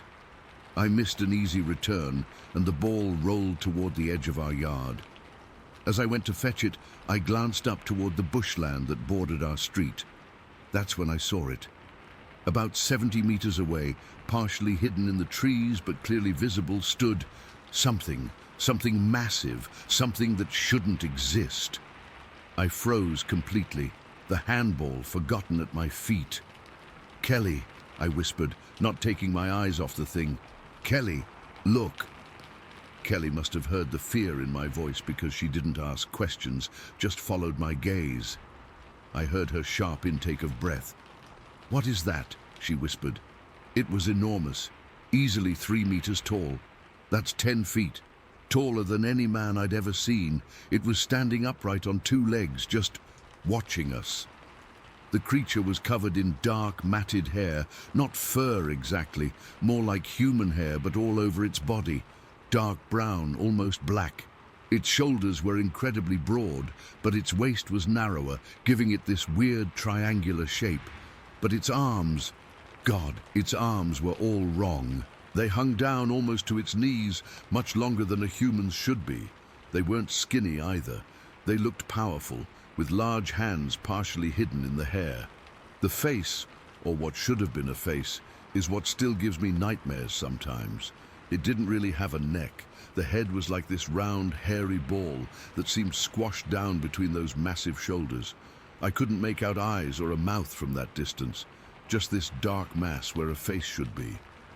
We stood there, 2 kids frozen in terror, staring at this impossible thing, and it stared back. I know it was looking at us. I could feel its attention like a physical weight. The whole encounter probably lasted less than a minute, but it felt like hours. Then, without any warning, it was gone. Not like it turned and walked away. It just vanished, quick as a flash. 1 second it was there, the next, nothing. Like someone had switched off a projection. Kelly grabbed my arm so hard it hurt. "Did you see that?" she hissed. "Tell me you saw that." I couldn't even speak. I just nodded, my heart hammering so hard I thought it might burst from my chest. We both stood there for another minute, staring at the empty spot where the creature had been. "We have to tell someone," Kelly finally said, her voice shaking. "Who's going to believe us?" I asked. Even at 10 years old, I knew how this would sound to adults. We decided to tell my mum. Looking back, I think we both needed an adult to explain away what we'd seen, to tell us it was just a tall man, or a shadow, or our imagination. We rushed inside, both talking over each other, trying to explain what we'd seen. Mum listened with this strange expression on her face. Not disbelief like I expected, but something else, something that scared me even more. "Are you sure?" she kept asking. "Are you absolutely sure that's what you saw?" When we finished our frantic description, she sat down heavily at the kitchen table. She looked pale. "Barry," she said slowly, "remember when we first moved here when you were about 6? I nodded. I had fuzzy memories of that time. There was something... She paused like she was choosing her words carefully. Something used to happen to the house at night. Kelly and I looked at each other confused. For almost all of 78, something would thump on the walls. Not like a branch or an animal. It was deliberate, powerful. The whole house would shake. She was staring at her hands now.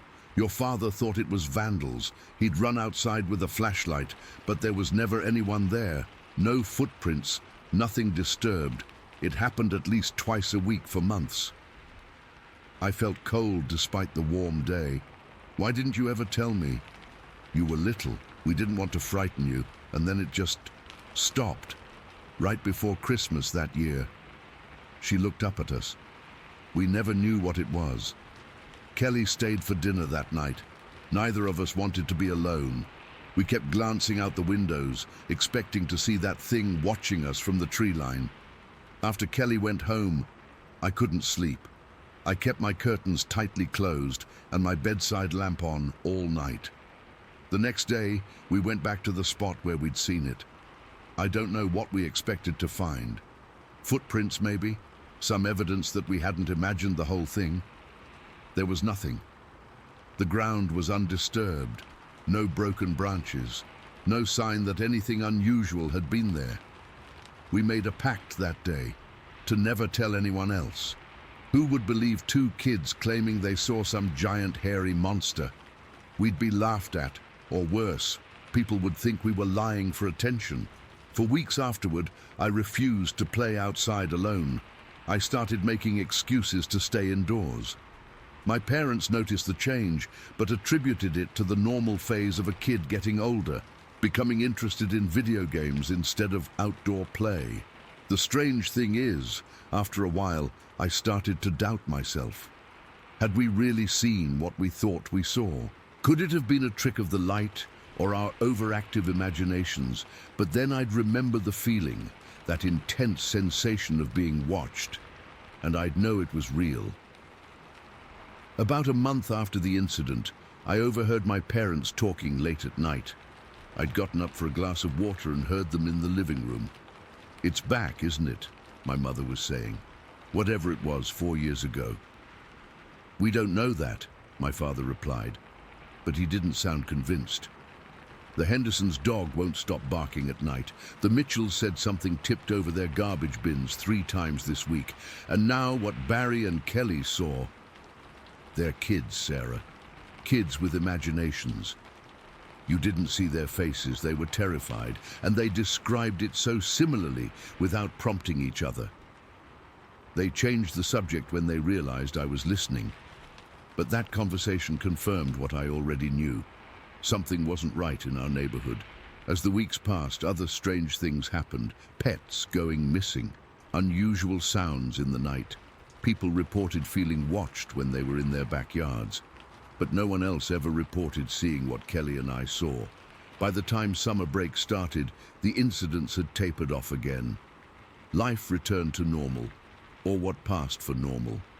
Kelly and I never spoke about it directly again, though sometimes one of us would catch the other staring off into the bushland, and we'd know we were thinking about the same thing.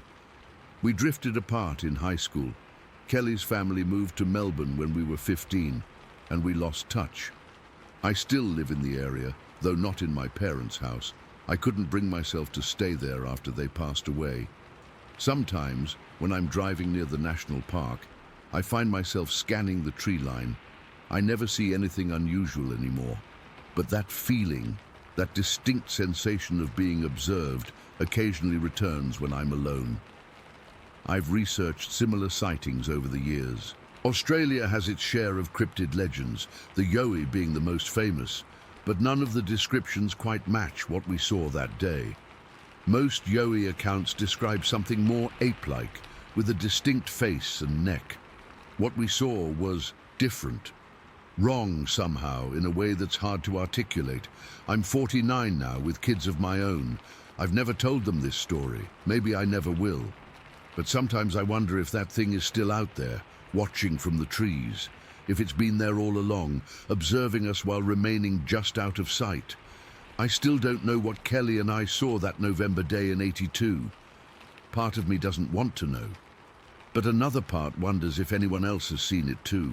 This impossibly tall, dark figure that disappears in the blink of an eye.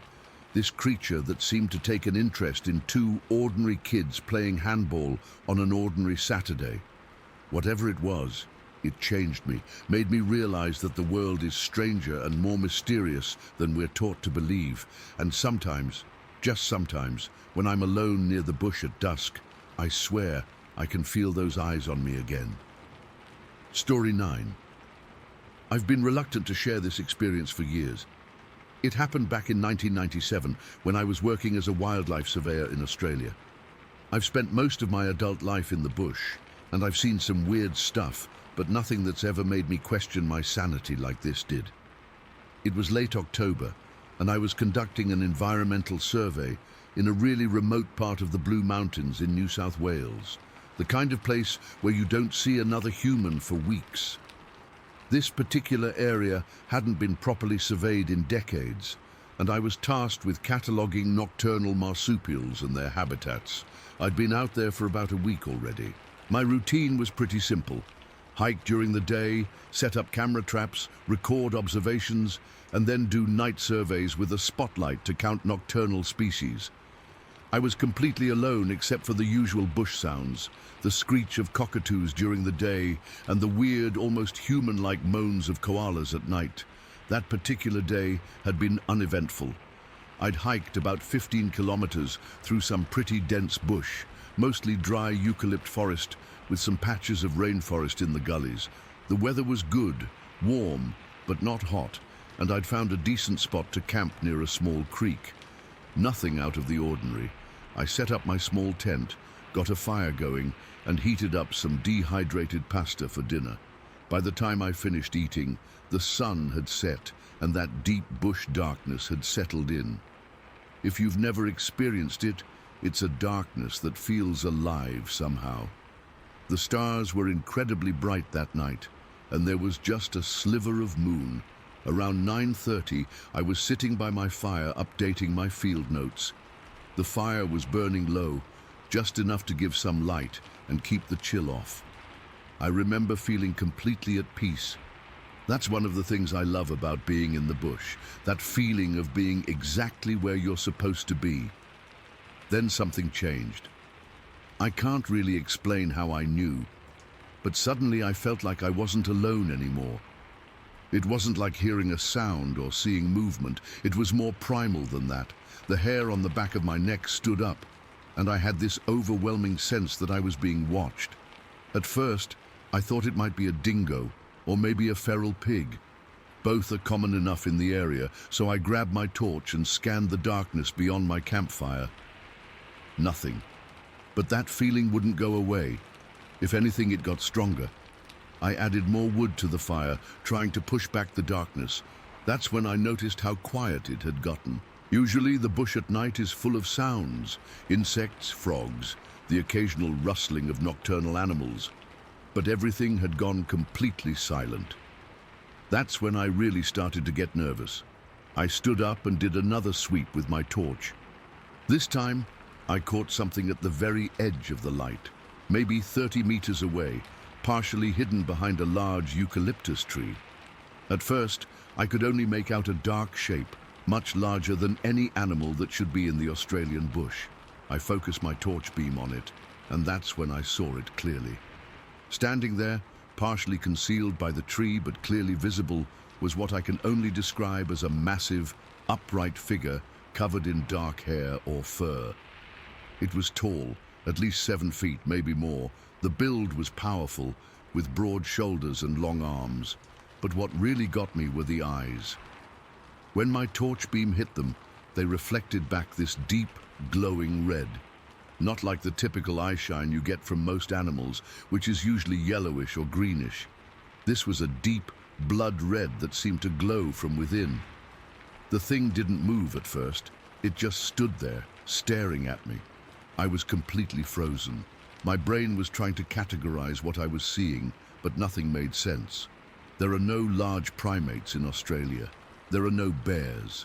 There's nothing in the Australian bush that looks remotely like what I was seeing.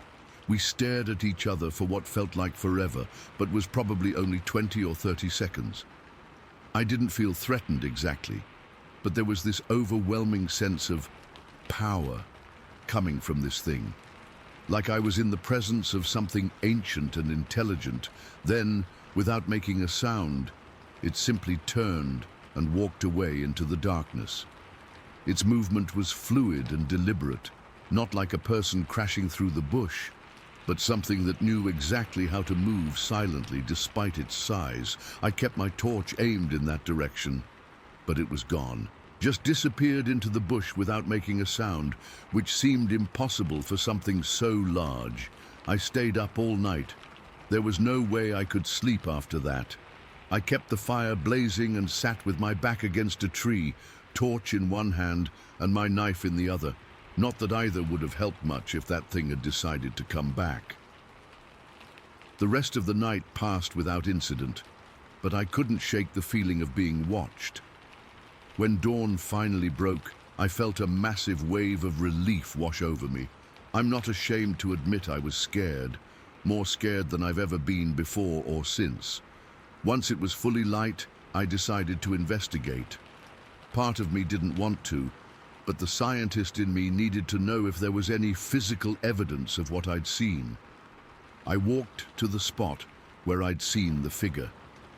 The ground there was covered in leaf litter, so there weren't any clear footprints, but I could see where something heavy had moved through. There was a path of broken twigs and flattened undergrowth leading away into the bush. Some of the broken branches were at head height, my head height, and I'm 6'1". Whatever made those breaks was tall.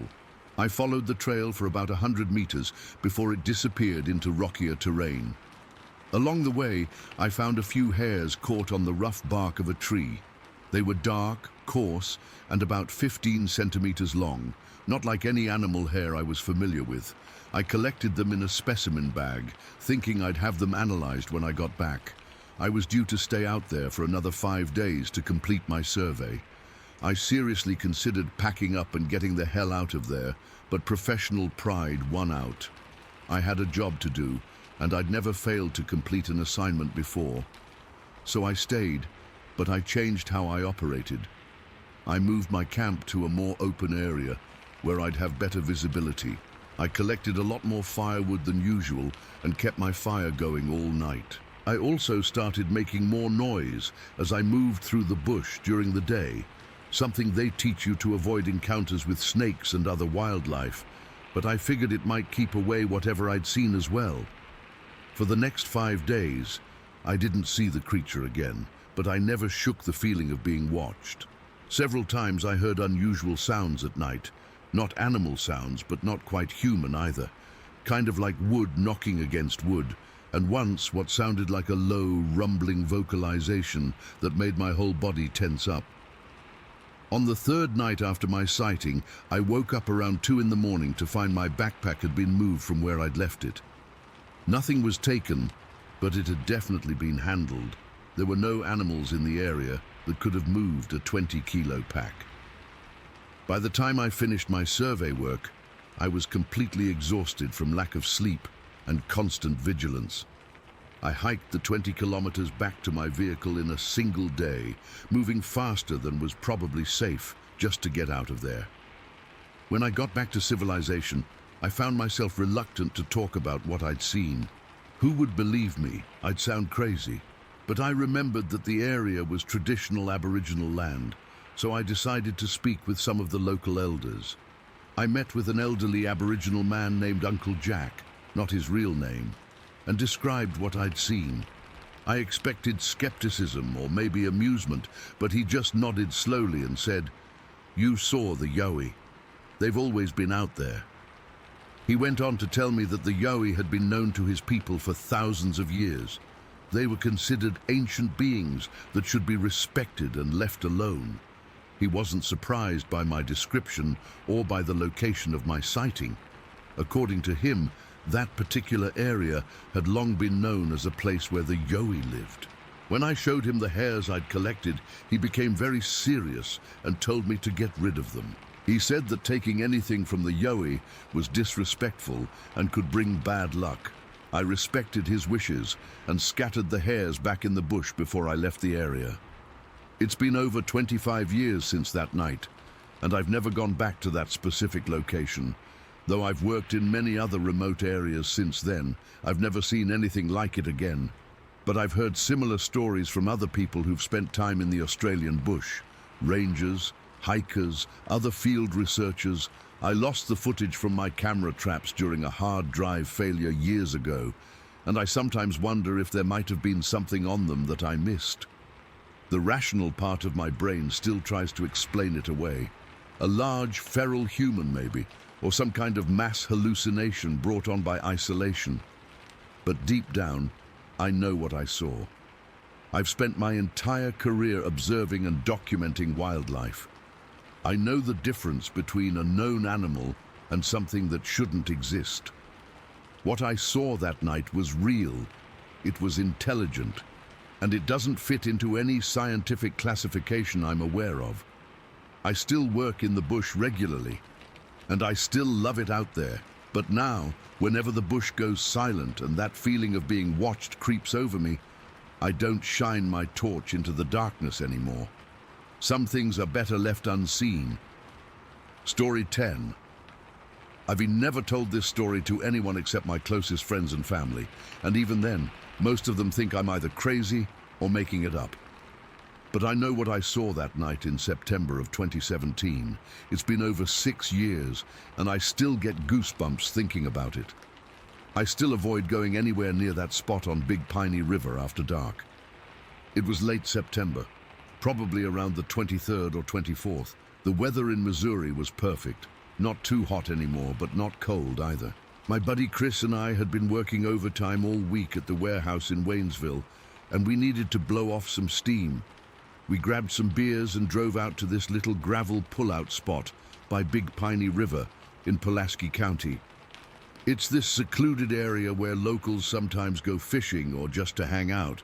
Nothing special, just a wide spot in the road with some gravel where you can park right near the water.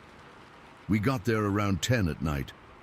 I remember because we'd stopped at the gas station for beer, and I checked the time when we pulled in. There was a full moon that night, like completely full, and it was so bright you could see everything almost as clear as day. The moonlight was reflecting off the river, making these silver ripples that looked almost unreal. We just sat on the hood of my old Ford Ranger, drinking our beers and catching up. Chris was telling me about this girl he'd started seeing, and I was mostly just listening, enjoying being away from work and out in the quiet. You could hear the water moving, crickets chirping, occasional fish jumping, just normal river sounds. Nothing felt off or weird. It was just a normal night. Around 11:30, I needed to take a leak. I'd had about 3 beers by then, so I told Chris I'd be right back and walked maybe 20 yards from the truck toward these tall weeds and small trees that lined the edge of the clearing. It wasn't thick forest or anything, just some scrubby growth and saplings. I was standing there doing my business, looking up at the stars and the moon, when I heard something moving in the vegetation in front of me. At first, I thought it was probably just a deer. We see them all the time out there, and they come down to the river to drink at night. So I wasn't scared or anything, just curious. But then I realized the sounds were different, heavier, not like a deer moving through brush. It was like something big was deliberately trying to move quietly, but couldn't quite manage it. There was this weight to each movement, and the weird thing was, the sound wasn't coming from ground level. It was higher up, like something tall was moving behind the brush. I squinted, trying to see better in the moonlight. That's when I noticed something dark shifting behind a clump of saplings about 15 feet in front of me. There was some junk back there too, old car parts or something that people had dumped, and whatever was moving was partially hidden behind all that. Then it stepped forward into a patch of moonlight, and I swear to God my heart stopped. It was on 2 legs. That's the first thing that hit me. Not a bear, not a deer, Not anything I'd ever seen before. And it was huge. At least 8 feet tall, maybe more. I'm 6'1", and this thing towered over me like I was a child. The second thing I noticed was the hair. Thick, matted, dark hair covering its entire body. Not fur exactly, but longer, shaggier, like it had never been groomed. In the moonlight, I could see it had a sort of reddish-brown tint. Its proportions were all wrong for a human. The shoulders were impossibly wide, like football shoulder pads, but twice as broad. Its head didn't sit on top of its neck like ours do. It was more like it was nestled down between those massive shoulders, and the arms. Jesus. The arms hung down with the elbows slightly bent, and its hands, if you could call them that, reached almost to its knees. I stood there completely frozen. I couldn't move, couldn't scream, couldn't do anything. I could hear my heart pounding in my ears like a drum. My mouth went completely dry, and I felt this cold sweat break out all over my body. I couldn't even finish peeing. Everything just stopped. The creature wasn't moving much either. It was just standing there, watching me. The only movement was its chest rising and falling as it breathed. Each breath was slow and deliberate, and its shoulders, they were kind of rolling slightly, like it was tensing and relaxing its muscles. Then it took one heavy step forward, just one. The ground seemed to absorb the impact of its foot. I could see more of its face now in the moonlight, and that's what finally broke my paralysis. Its face wasn't human, but it wasn't like any animal I've ever seen either. The nose was flat and wide, almost like a gorilla but different. Its eyes were deep set under a heavy brow ridge, shadowed so I couldn't see them clearly, but I could feel them staring at me. The worst part was its mouth. It was slightly open, and I could see teeth. They were too wide, too flat to be human teeth. Not fangs like a predator, but not human either. Just wrong. That's when I finally snapped out of it. I spun around so fast I nearly fell, and I ran. I don't think I've ever run that fast in my life. My legs felt like jelly, and I stumbled on the gravel as I sprinted back to the truck. I remember the gravel crunching under my feet, and I kept thinking it was right behind me, that any second I'd feel those long arms grab me from behind. I reached the truck and practically dove into the driver's seat. Chris was still sitting on the hood, and he looked at me like I was crazy. I slammed the door and yelled at him to get in the truck now. I must have looked terrified because he didn't ask questions. He just jumped off the hood and got in the passenger side. I had the key in the ignition before his door was even closed. As I started backing up, I finally looked toward where I'd been standing. It was still there, just watching, standing at the edge of the brush in the moonlight, not making any move to chase us or anything, just observing with this eerie stillness. I threw the truck in reverse and backed out of there so fast we fishtailed on the gravel. When we hit the main road, I floored it. I think we were going 80 on those back roads, and I didn't slow down until we were almost back to town. The whole time, Chris was asking me what the hell was going on. I couldn't even speak for the first few minutes. My hands were shaking so bad, I could barely keep the wheel straight. When I finally told him what I'd seen, he thought I was messing with him at first. Then he saw how scared I was and realized I wasn't joking. Here's the thing that still haunts me about that encounter. Throughout the whole thing, it never made a sound. Not one growl, not one grunt, nothing. It was completely silent. I don't know if that makes it better or worse, but there was something deeply unsettling about how quiet it was, and it didn't chase us. It could have. I know in my gut that thing could move fast if it wanted to. It could have been on me in seconds, but it just stood there watching us leave, like it wasn't threatened by us at all, like we weren't worth the effort. When we got back to town, Chris and I sat in the truck in front of his apartment for almost an hour, just trying to process what had happened. He never saw it himself, so I don't think he fully believed me, but he could tell something had scared the hell out of me. I didn't sleep at all that night. I kept replaying it in my head, wondering if my mind was playing tricks on me. But I know what I saw. I know it was real. It was breathing. I could see its chest moving. It had weight when it stepped. It displaced the air around it. This wasn't some ghost or hallucination. It was a flesh and blood creature standing there in the moonlight. I went back to that spot about a week later, but in the daytime with 3 friends. I was hoping to find footprints or hair or something to prove what I'd seen. We didn't find anything conclusive, just some broken branches and what might have been a large impression in the soil, but it had rained a couple days after my encounter, so any tracks would have been washed away. I've researched Bigfoot sightings in Missouri since then, and it turns out there have been quite a few reports in the Ozarks and around the Mark Twain National Forest. Some descriptions match exactly what I saw: the height, the proportions, the way it moved. I don't go out to secluded spots at night anymore. I've gone fishing on Big Piney since then, but only in groups and only during daylight hours. I won't camp out there. I just can't. Every time I hear something moving in the woods now, my heart rate spikes.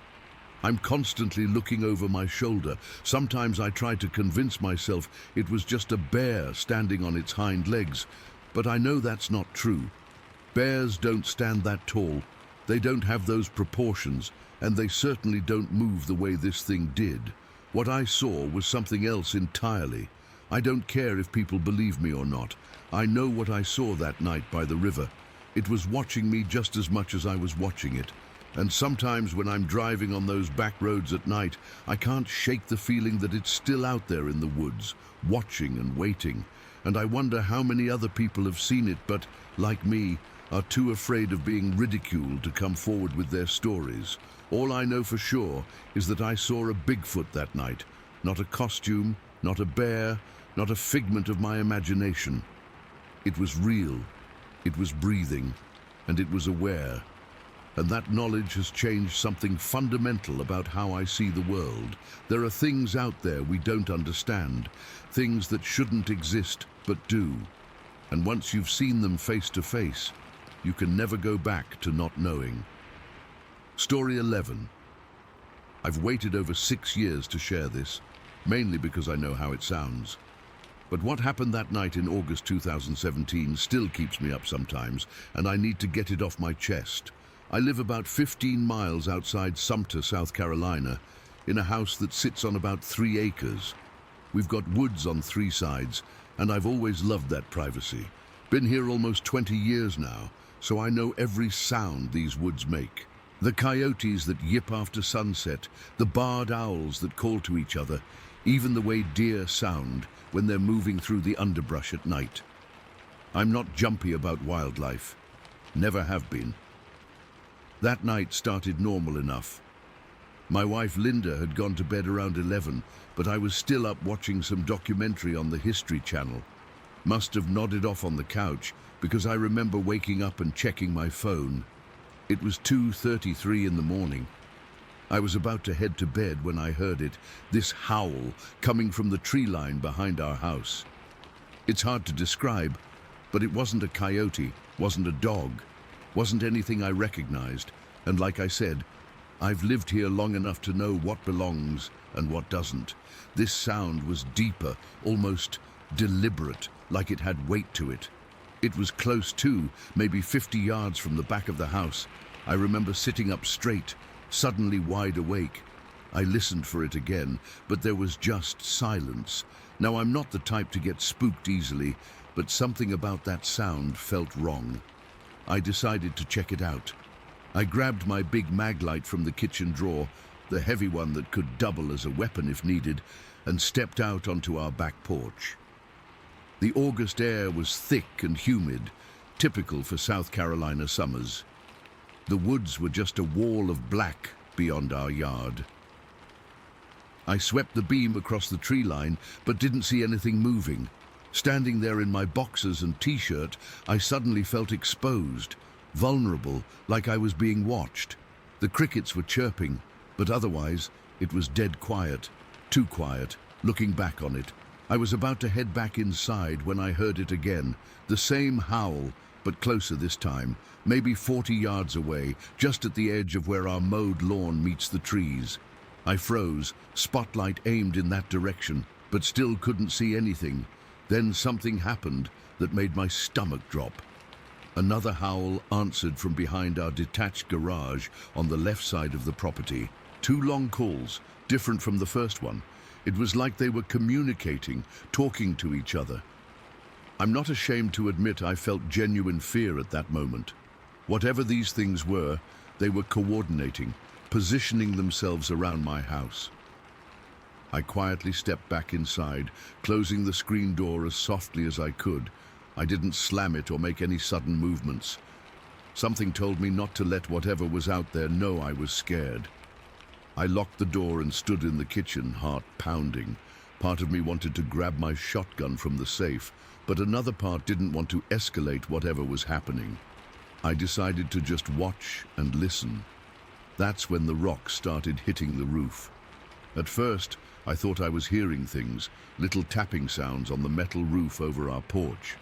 But then they got more frequent, not big rocks, just pebbles or small stones, but definitely being thrown. They'd hit with a distinct tink sound, pause, then another would land somewhere else on the roof.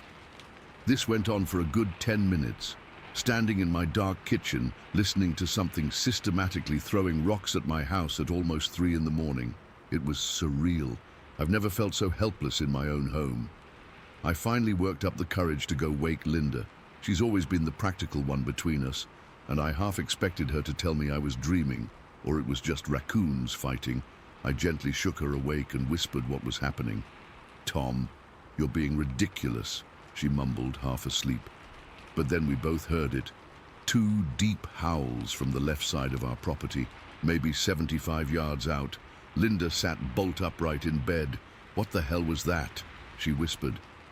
Before I could answer, 2 more howls responded from across the road in front of our house, at least 100 yards away. These weren't coyotes or dogs. The sound was deeper, fuller. I swear I could feel it press against my chest. Linda grabbed my arm, her nails digging into my skin. "Those aren't coyotes," she said. "No joking now, no skepticism." We sat in the dark bedroom, both of us afraid to look out the windows. The house felt suddenly thin, the walls inadequate protection from whatever was surrounding us. The rocks had stopped, but knowing these things were out there, calling to each other, positioning themselves around our home, it was terrifying in a primal way I've never experienced before or since. About 30 minutes later, we heard one final howl from the right side of the property, maybe 150 yards out. After that, everything went completely silent. I mean, completely. No dogs barking in the distance. Our neighbor's beagle always barks at everything. No rustling in the trees, no night insects, nothing. It was like someone had pressed mute on the world. We sat in that silence for what felt like hours. Linda eventually fell back asleep around 5, but I couldn't. I just sat there, staring at our bedroom door, listening. When the first light of dawn started filtering through the windows, I felt a relief so intense I almost cried. I remember watching the sun come up and feeling like I'd survived something. The next morning, I walked the property. I found a few small rocks scattered on the porch that hadn't been there the day before. But other than that, no footprints, no broken branches, nothing to prove what had happened. But I know what I heard. I spent the next few weeks researching, trying to find a rational explanation. Could it have been hunters?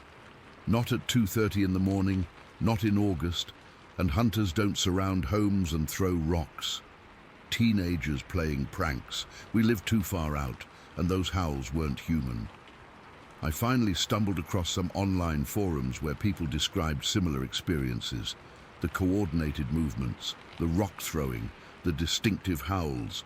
These are all behaviors associated with Sasquatch. I know how that sounds. Believe me, I do.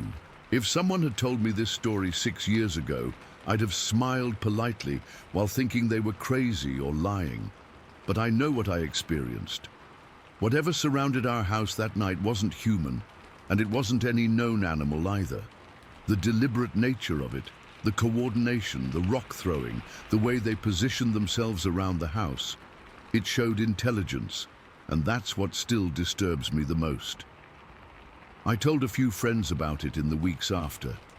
Most just smiled and nodded, clearly not believing me but too polite to say so.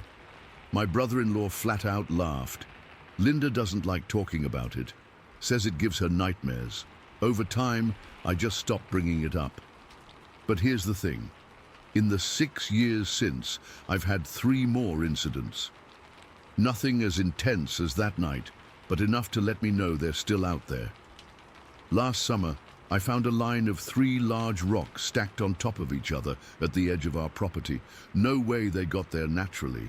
2 years ago, I heard that same distinctive howl while taking out the trash, just a single call from deep in the woods.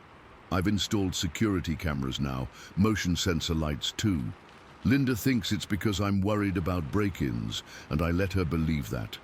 I haven't caught anything definitive on camera yet, just some orbs of light deep in the trees one night that could have been anything. Sometimes I sit on the porch at night just listening and watching. My shotgun rests against the wall beside me, not because I plan to shoot whatever's out there, I don't, but because that night showed me how vulnerable we really are, how thin the veneer of safety can be. I still don't know what to call what happened. A Sasquatch encounter? Bigfoot? It sounds absurd even typing it out. But I know this. Something intelligent and non-human surrounded my house that night. Something that could coordinate, communicate, and deliberately try to intimidate us.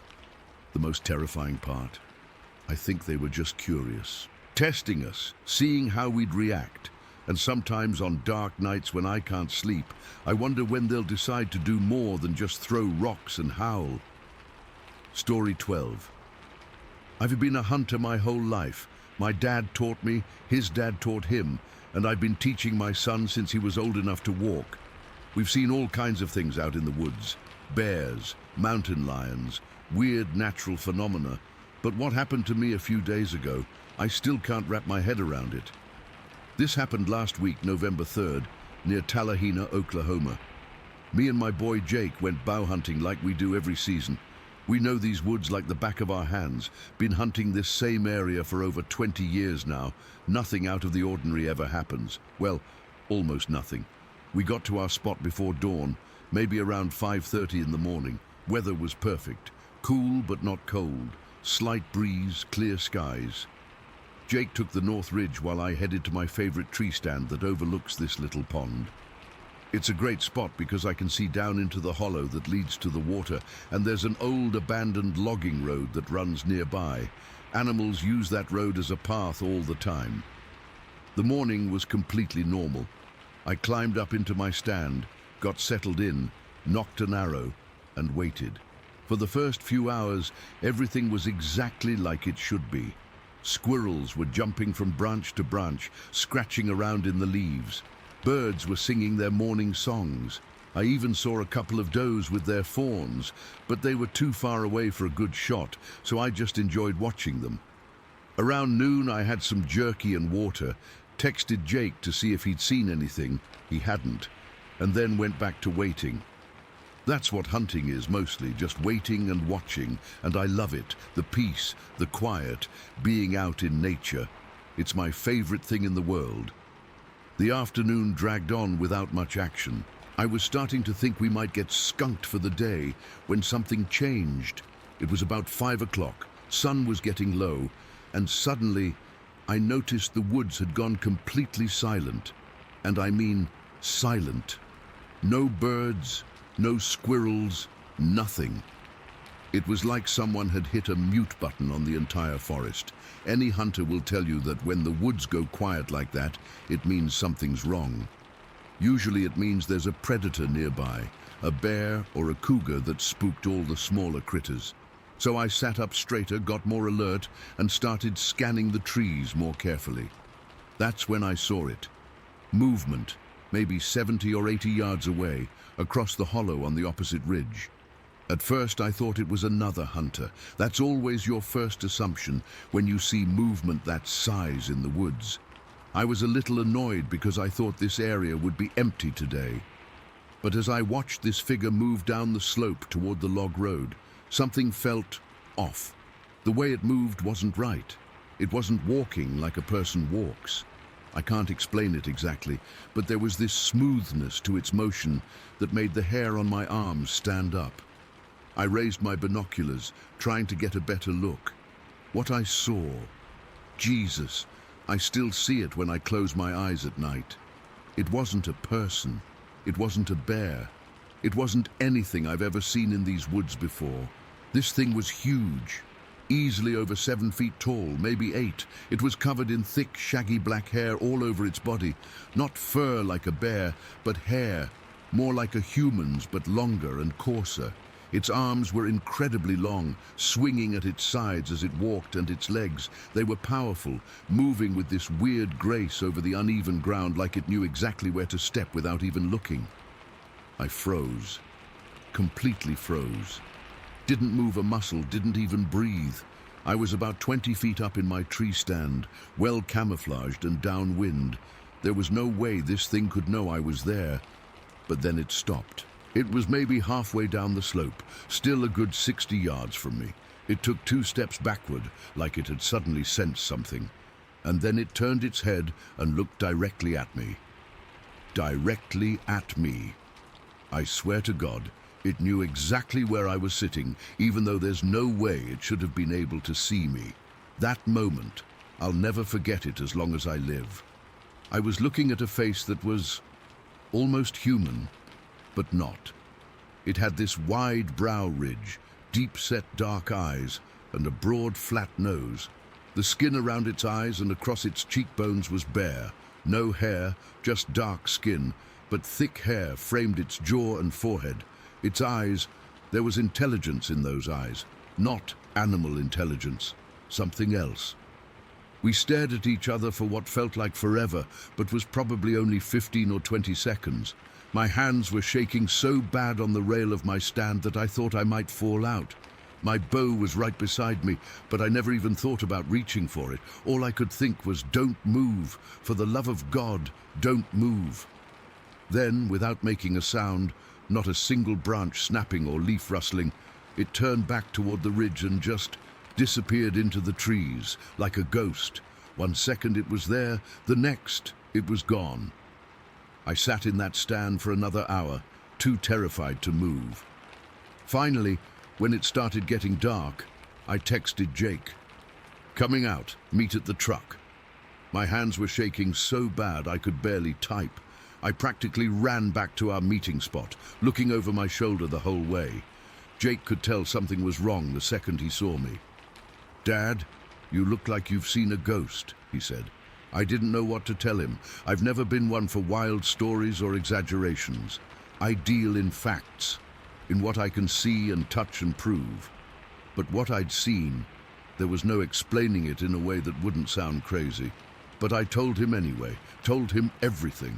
To his credit, he didn't laugh or roll his eyes. He just listened quietly, and when I was done, he said, I believe you, Dad.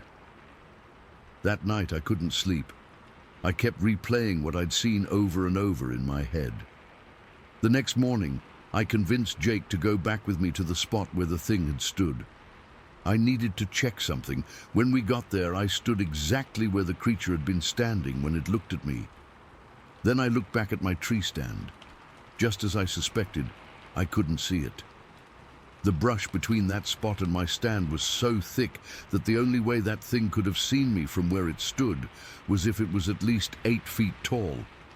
A normal-sized person standing in that exact spot would never have been able to look over the brush and see someone in the tree stand. That's when I told Jake about the other times. I'd never shared these stories with him before because they sound insane. Back in 2015, Jake was with me and my Uncle Bill, hunting in an area about 5 miles from this spot. We were walking single file down a game trail when Uncle Bill stopped suddenly and pointed to our right. About 100 yards away, something dark moved between the trees. It was tall, walking upright, and definitely not a bear. We only saw it for a second before it disappeared, but all 3 of us were spooked enough that we cut our hunt short that day. We never really talked about it afterward, and before that, around 2008, a buddy of mine named Mark was hunting alone in this same general area. He came back to town white as a sheet, saying he'd shot a deer, and when he went to field dress it an hour later, he found something crouched over the gut pile, something covered in hair that stood up and ran off into the woods on two legs. Mark never went hunting again after that. Never.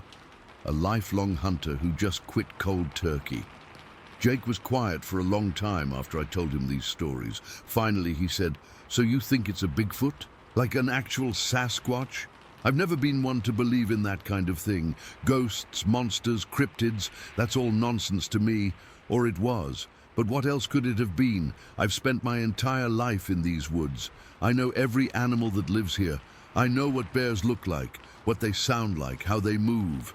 This wasn't a bear. It wasn't a man in a suit. It wasn't anything I can explain.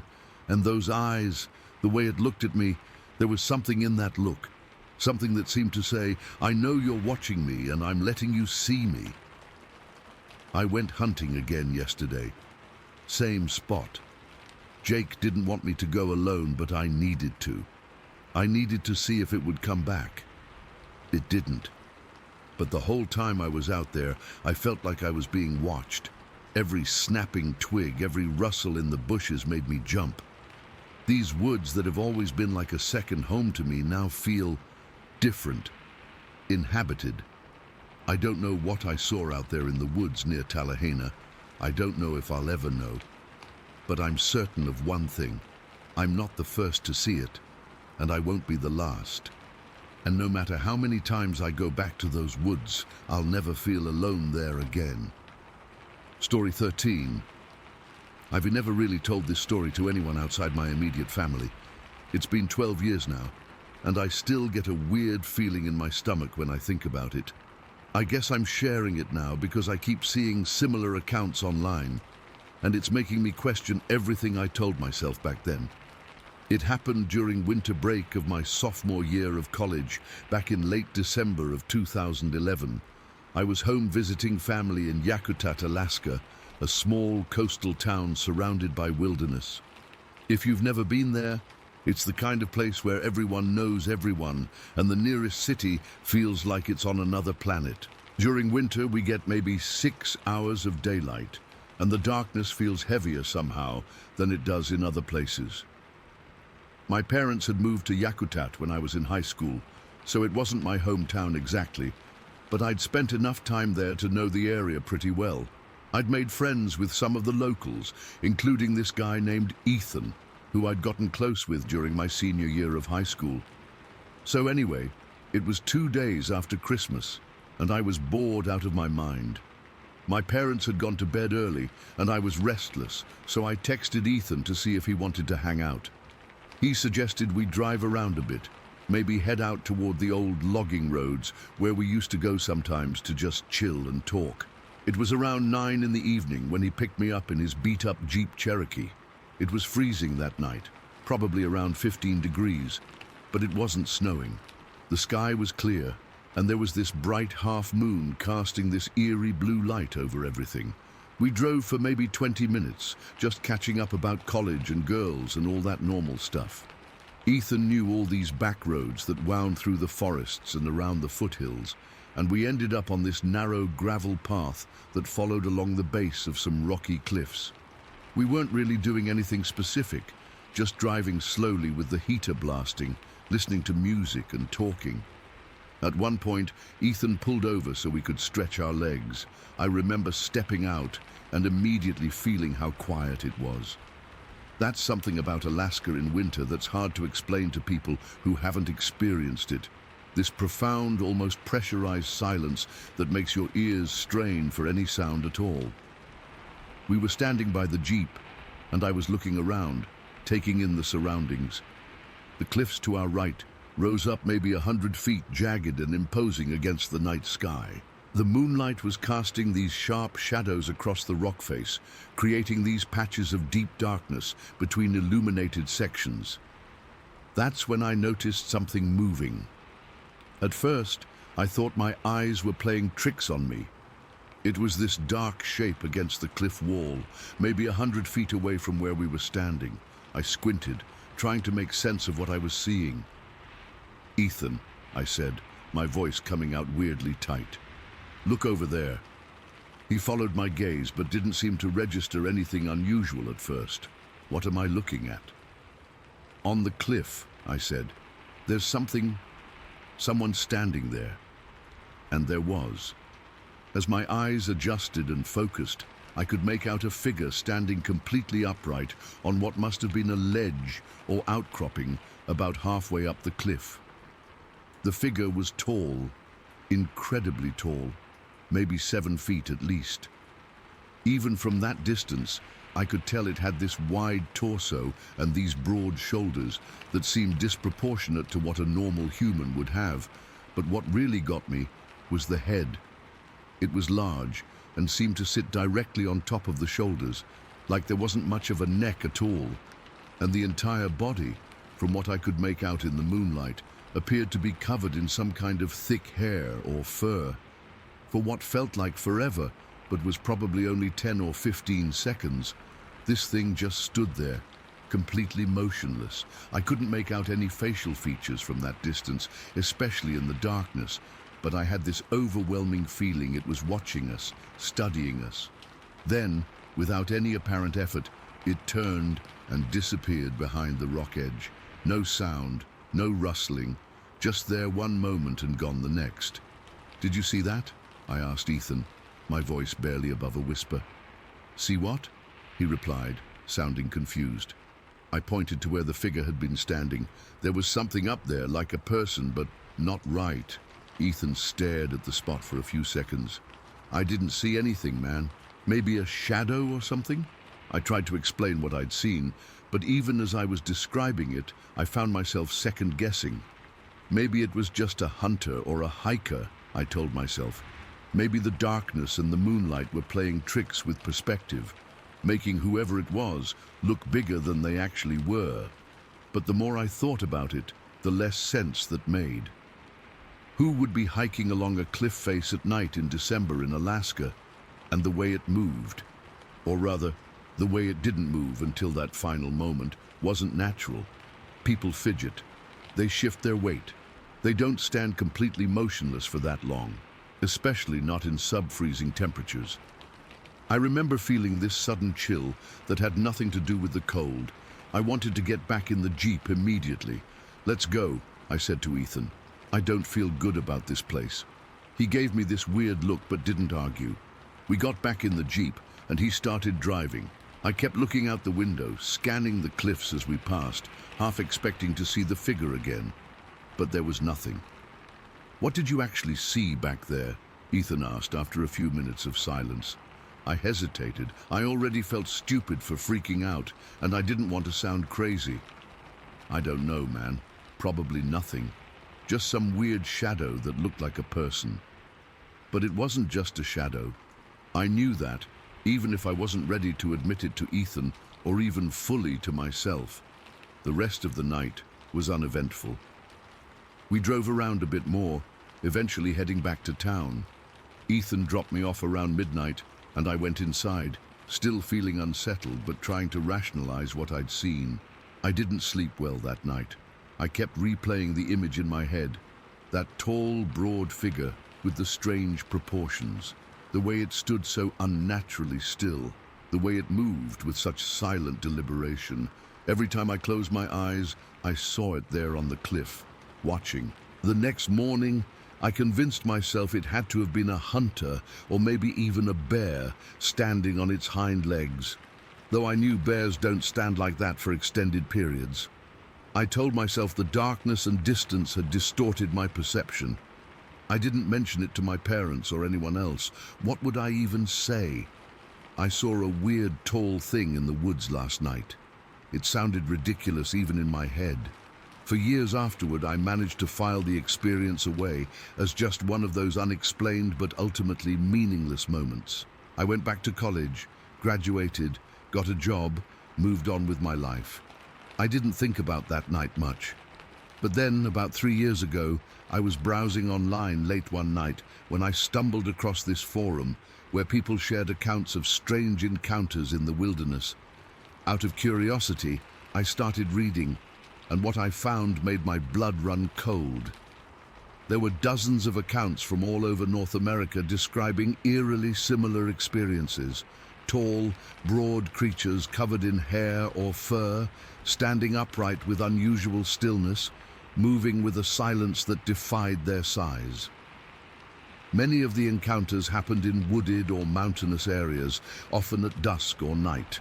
One account in particular, from someone in British Columbia, described seeing a 7-foot-tall figure on a rocky outcropping that seemed to melt into the forest without making a sound. The person described the same strange head-to-shoulder proportion I'd noticed, like the head was sitting directly on the shoulders with minimal neck. Reading these stories brought everything rushing back. The more accounts I read, the more I started to question my own rationalization of what I'd seen that night in Yakutat. I've spent a lot of time in the outdoors. I know what bears look like, even at a distance, even in poor light. I know what hunters and hikers look like. What I saw that night didn't move like a human or any animal I'm familiar with. The stillness was what got to me the most. Nothing stands that still for that long, especially not in freezing temperatures. I've gone back and forth on this for years now. Part of me still wants to believe it was just some weird optical illusion or a normal explanation I'm overlooking. The rational part of my brain says there must be a logical explanation. But then I remember the feeling I had, that absolute certainty in the moment that what I was looking at wasn't normal. It wasn't something I'd ever encountered before, and I haven't encountered anything like it since. I don't know what I saw that night on the cliff outside Yakutat. The distance and darkness left enough room for doubt that I'll probably never be completely certain. But I know what I felt, and that feeling has never really gone away. This sense that for a brief moment, I glimpsed something that wasn't supposed to be there. Something that doesn't fit into the neat categories we've created for the world around us. I still visit my parents in Yakutat occasionally, but I've never gone back to that specific road. I don't know if I want to. Some part of me is afraid of what I might see if I did.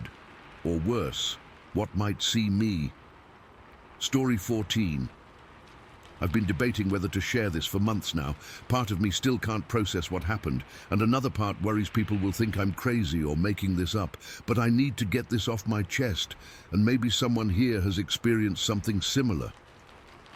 Last summer, just after I turned 17, my best friend Jasmine invited me to spend 2 weeks at her family's lake house in Vermont. I was beyond excited, a chance to escape the Michigan summer heat and have some fun before senior year. We've been friends since elementary school, and I'd heard amazing stories about this place. Her family goes every year, but this was my first time joining them. The lake house was gorgeous. This rustic 2-story cabin tucked in a cove with dense forest surrounding it on 3 sides. The lake stretched out in front, crystal clear and so peaceful. Jasmine's family was there. Her parents, her 13-year-old brother Duncan, and their golden retriever Samson. The first 3 days were perfect. Swimming, hiking, board games at night. Jasmine's dad even taught me how to fish, which was surprisingly fun. But on the 4th night, something weird happened. We were sitting around the fire pit roasting marshmallows when we heard it. This strange whooping sound coming from across the lake. At first, I thought it was people at another cabin partying or something, but it didn't sound human. It was like hollering monkeys, but deeper, more resonant. "What is that?" I asked, looking around at everyone. Jasmine's dad shrugged it off.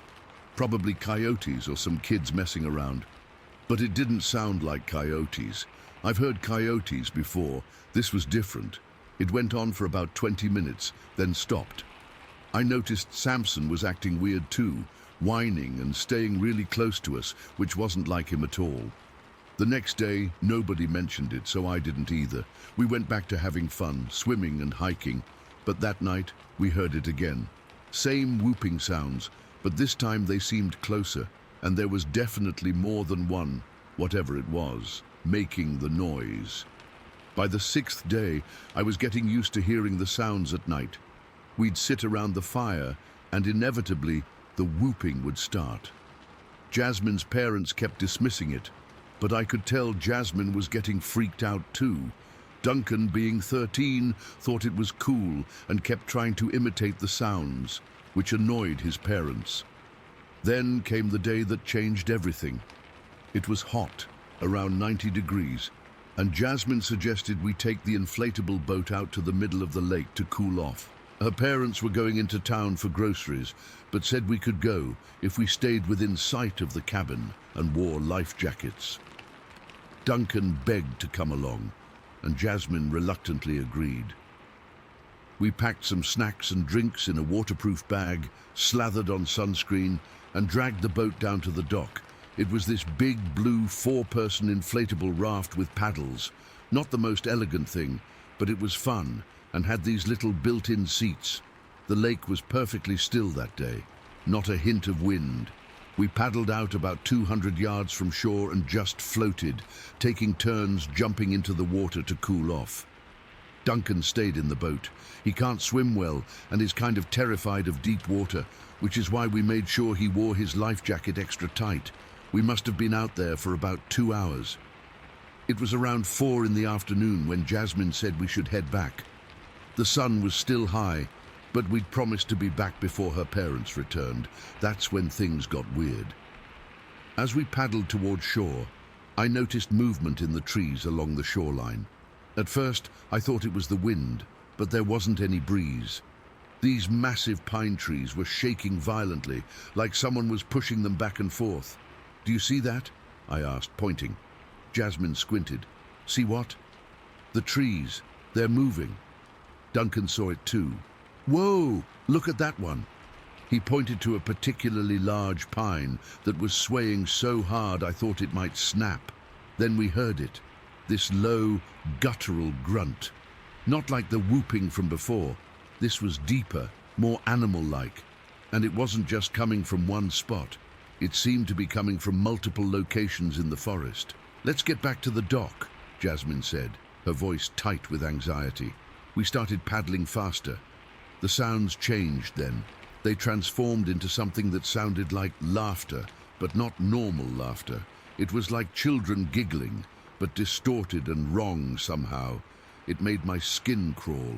We were maybe 50 yards from the shore when the first stone hit the water next to our boat, then another and another.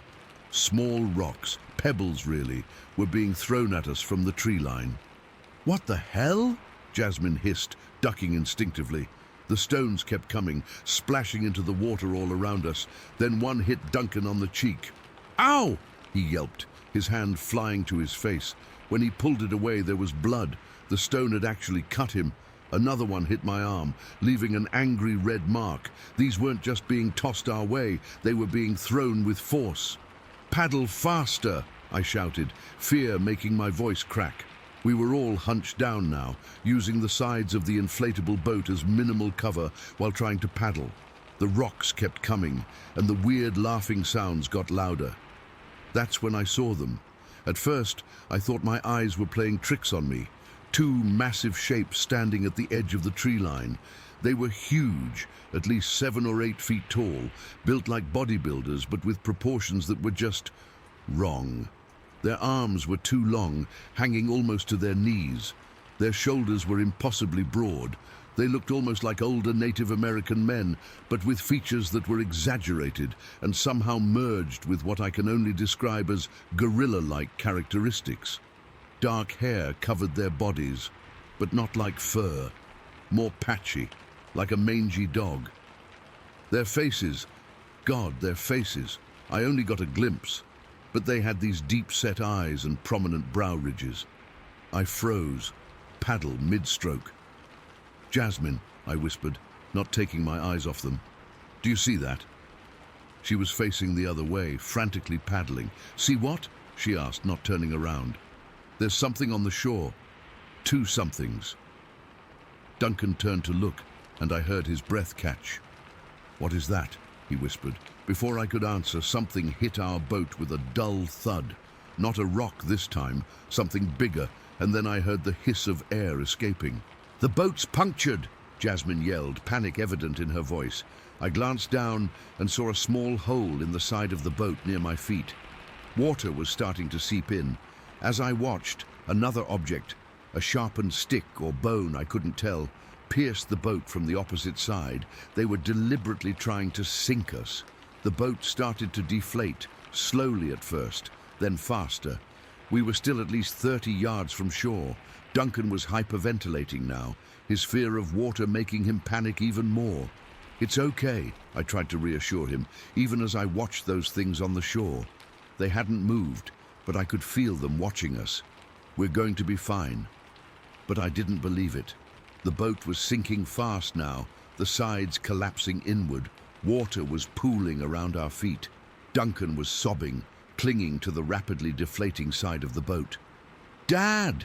Jasmine suddenly screamed, waving frantically. "Dad!"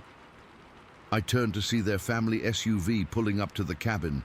Jasmine's father was stepping out, shading his eyes to look in our direction. "Help!" we all screamed in unison. He must have seen we were in trouble because he sprinted down to the dock, kicked off his shoes, and dove into the water. He's a strong swimmer. He made it to us in what seemed like seconds, though it was probably a minute or two. By the time he reached us, the boat was almost completely deflated. We were basically sitting in the water, only the life jackets keeping us afloat. Duncan was in full panic mode. "What happened?" Jasmine's dad demanded, treading water beside us. "Something punctured the boat," Jasmine explained, her voice shaking, "and Duncan can't swim." "It's okay, buddy," he said to Duncan, his voice calm despite the situation. "I've got you. Everyone hold on to what's left of the boat. I'm going to pull us to shore." As he started pulling the waterlogged remains of the boat toward the dock, I looked back at the shore where I'd seen the creatures. They were gone. The forest was still. No rocks, no laughing sounds, nothing. We made it back to the dock, exhausted and terrified. Jasmine's mom was waiting with towels, fussing over Duncan's cut cheek. "What happened out there?" she asked, wrapping a towel around my shoulders. I opened my mouth to tell her about the creatures, but Jasmine's dad cut me off. "The boat must have hit something sharp in the water," he said firmly. "Maybe an old tree branch. We're just lucky I got back when I did." Later, when we were alone, I told Jasmine and Duncan what I'd seen. Duncan nodded vigorously. He'd seen them too. Jasmine wasn't sure. She'd been too focused on paddling to look where I was pointing. When we tried to tell her parents, they wouldn't hear it. Her dad got almost angry, insisting it was just our imagination heightened by fear. He said the rocks were probably just fish jumping and the boat must have snagged on something underwater. But I know what I saw. And those sounds, those weren't any animal I've ever heard before. We left the lake house 3 days early. Jasmine's parents claimed it was because of incoming bad weather, but I think they were spooked too, even if they wouldn't admit it. I've spent hours researching since then. Everything I saw matches descriptions of Bigfoot or Sasquatch. The height, the appearance, the rock throwing. It's all consistent with reported encounters. And apparently, that mimicking of human sounds like laughter is something witnesses have reported too. I haven't told my parents. I haven't told anyone except you guys. Who would believe me? A 17-year-old girl claiming she saw Bigfoot attack a boat in Vermont. But I know what I saw, and I know those things were intelligent. They were trying to get us into the water. They deliberately punctured our boat in multiple places. They were hunting us. I used to laugh at cryptid stories. I thought Bigfoot was just a myth, something made up to sell merchandise and get TV ratings. Now I'm not so sure. There are things in our forests that science hasn't explained, things that maybe don't want to be found. I haven't been camping since. I don't think I ever will again. Sometimes at night, I still hear that weird laughing sound in my dreams, and I wake up wondering, what if they followed me home? Story 15. I've been debating whether to even write this down for weeks now. My wife says we should just forget about it, but I can't. Every time I close my eyes, I see those eyes staring back at me. I need to get this out, even if nobody believes me. This happened about a month ago, on September 16th. We were up near Leadville, Colorado with our kids, Emma, 11, and Tyler, 8. They've been learning about mining history in school, so we thought it would be cool to show them some real abandoned mines. My grandfather was a miner back in the day, and I grew up hearing his stories about the old boom towns. We spent the whole day exploring these old mining sites. The kids had a blast looking for treasure, mostly just rusty nails and broken glass, but they were so excited. My wife Sarah took about 1 million photos of them, pretending to be old-time prospectors. It was one of those perfect family days where everyone's actually getting along and having fun. We stayed longer than we planned. I kept saying, just one more sight, because the kids were having such a good time. By the time we started heading back down the mountain, the sun was already setting. I wasn't worried though. We've driven these mountain roads plenty of times, and our Suburban handles them fine. The road we were on is this narrow, winding gravel path that hugs the mountainside. One side is just solid rock face, and the other, well, let's just say you don't want to drift too far over. It's a serious drop-off with no guardrails. As the light faded, I switched on the high beams and slowed down to about 20 miles per hour. Sarah was in the passenger seat looking at the photos she'd taken, and the kids were in the back, tired but still chattering about their favorite parts of the day. We were about 2 miles from the summit when we rounded this really sharp bend. I had to slow down to practically a crawl to navigate it safely. That's when our headlights hit something in the middle of the road ahead. At first, I thought it was a fallen log or maybe a boulder that had rolled down from above. We get rock slides up there all the time, especially after rain, but as we got closer, I realized it wasn't a log or a rock. It was standing. "What is that?" Sarah asked, finally looking up from her phone. I didn't answer because I honestly had no idea. I eased off the gas even more, creeping forward. The headlights fully illuminated whatever it was, and that's when I felt my stomach drop. It was covered in dark, shaggy hair, long hair that moved slightly in the wind, and it was tall, really tall. As we got closer, the thing straightened up. That's when I realized it had been hunched over, looking at something on the ground. When it stood to its full height, I could see its head was way higher than the hood of our Suburban. "Daniel, what is that?" Sarah's voice had that edge to it, the one that says she's trying not to panic in front of the kids. "I don't know," I whispered. I put my hand on her arm to keep her calm. The kids had gone completely silent in the back seat. I glanced in the rearview mirror and saw Tyler's eyes were huge, while Emma had her hand over her mouth. This thing, this creature, had arms that hung down almost to its knees. Its chest was massive like a barrel, and I could see it rising and falling with each breath. In the cold mountain air, each exhale created a small cloud of steam.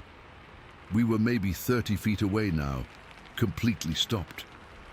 Nobody in the car made a sound. I couldn't even hear anyone breathing. It felt like we were all holding our breath. The creature turned its head and looked directly at us. Its eyes caught the headlights and reflected back, pale, almost yellowish. They were set deep under a heavy brow ridge, and I could make out a broad, flat nose. The lower half of its face was hidden in thick facial hair, but I could see enough to know this wasn't a bear or any other animal I'd ever encountered in Colorado's mountains. I don't know how long we sat there staring at each other. It could have been seconds or minutes. Time just stopped. My hands were frozen on the steering wheel, my foot heavy on the brake. I was terrified to move even an inch. Then Tyler whispered from the back seat, "Dad?" That single word seemed to break whatever spell had fallen over us. The creature's head tilted slightly, almost like it was curious. Then it turned to look down the steep side of the road, toward a pile of mine tailings that glinted in our headlights. It made this sound, not quite a growl, not quite a huff, quieter than I would have expected from something so large. Then it moved, not toward us, thank God, but sideways. In 2 massive strides, it stepped off the road into the brush above that tailings pile. We heard it moving away, heavy footsteps crunching on loose rock, branches snapping under its weight. It was heading up a gulch that ran alongside the old mine entrance. Nobody moved, nobody spoke. We just sat there, engine idling, headlights pointing at the now empty spot where it had stood. "What was that?" Emma finally asked. her voice barely audible. "I don't know, honey," I said, trying to sound calmer than I felt. "Maybe a bear." Even as I said it, I knew it wasn't true. Bears don't stand like that. They don't have that shape. They don't have those eyes. "That wasn't a bear," Sarah said quietly. She was right. We sat there until the normal mountain sounds returned. The whistle of wind through the pines, the distant call of a night bird. My heart was still pounding so hard I could feel it in my throat. "Should we turn around?" Sarah asked. I thought about it. Going back would mean at least an extra 2 hours on these treacherous roads, in the dark, with the kids already tired. And who knew if that thing was still nearby? "No," I decided. "We'll keep going. It's headed up the gulch, away from the road. We'll be fine." I eased my foot off the brake, and we started moving again, painfully slow. As we passed the spot where it had been standing, I couldn't help but look for something, evidence. Proof that we hadn't all hallucinated the same thing. The rest of the drive down the mountain was silent, except for the crunch of gravel under our tires. The kids fell asleep eventually, but Sarah and I stayed wide awake, scanning the darkness beyond our headlights. We made it home around midnight. I carried the kids to bed while Sarah locked and double-checked every door and window in the house. Neither of us mentioned what we'd seen. It was like we had some unspoken agreement not to talk about it until morning. I didn't sleep at all that night. Every time I closed my eyes, I saw those pale eyes staring back at me. I kept hearing that quiet growl, seeing that massive silhouette. When morning came, I told Sarah I needed to go back. She thought I was crazy, but I had to know. I had to see if there was any evidence, anything to prove to myself that I wasn't losing my mind. "I'm coming with you," she said. We left the kids with her sister and headed back up to the mountain. We arrived at the spot just after sunrise. In daylight, it looked so ordinary, just another stretch of gravel road winding through the pines. But I knew this was the place. We parked where we had stopped the night before and got out of the car. The morning air was crisp and quiet. I walked to where the creature had been standing and crouched down, examining the ground. There, pressed into a patch of softer dirt at the road's edge, was a footprint. Not a bear print, not a boot print. It was wide, wider than my hand with my fingers spread, with clear toe impressions. I called Sarah over, and she took a picture of it with her phone. We followed where the creature had gone, down toward the tailings pile, and found more prints. They led from an old mine shaft entrance, across the tailings, and then disappeared on the harder ground of the gulch. "Daniel," Sarah said, her voice shaking slightly. "What was it?" "I've lived in Colorado my whole life. I've heard all the local legends, miners' ghosts haunting abandoned shafts, spirits of those who died in cave-ins or avalanches. But what we saw wasn't ghostly or transparent. It was solid. It breathed. It moved with purpose. I think," I said slowly, still hardly believing the words as they came out of my mouth, "we saw a Sasquatch. It's been a month now. I've researched every animal native to the Colorado Rockies. I've looked into bear behaviors, elk movements, even the possibility of an escaped zoo animal. Nothing matches what we saw. I haven't told anyone except my brother, who thinks I'm either lying or was seeing things in the dark. Sarah doesn't want to talk about it anymore. She deleted the picture of the footprint from her phone the day after we took it. The kids don't mention it either, though sometimes I catch Tyler staring out the window at the mountains in the distance. I've thought about reporting it to someone, but who? The local ranger station. They'd think I was crazy, some Bigfoot research group.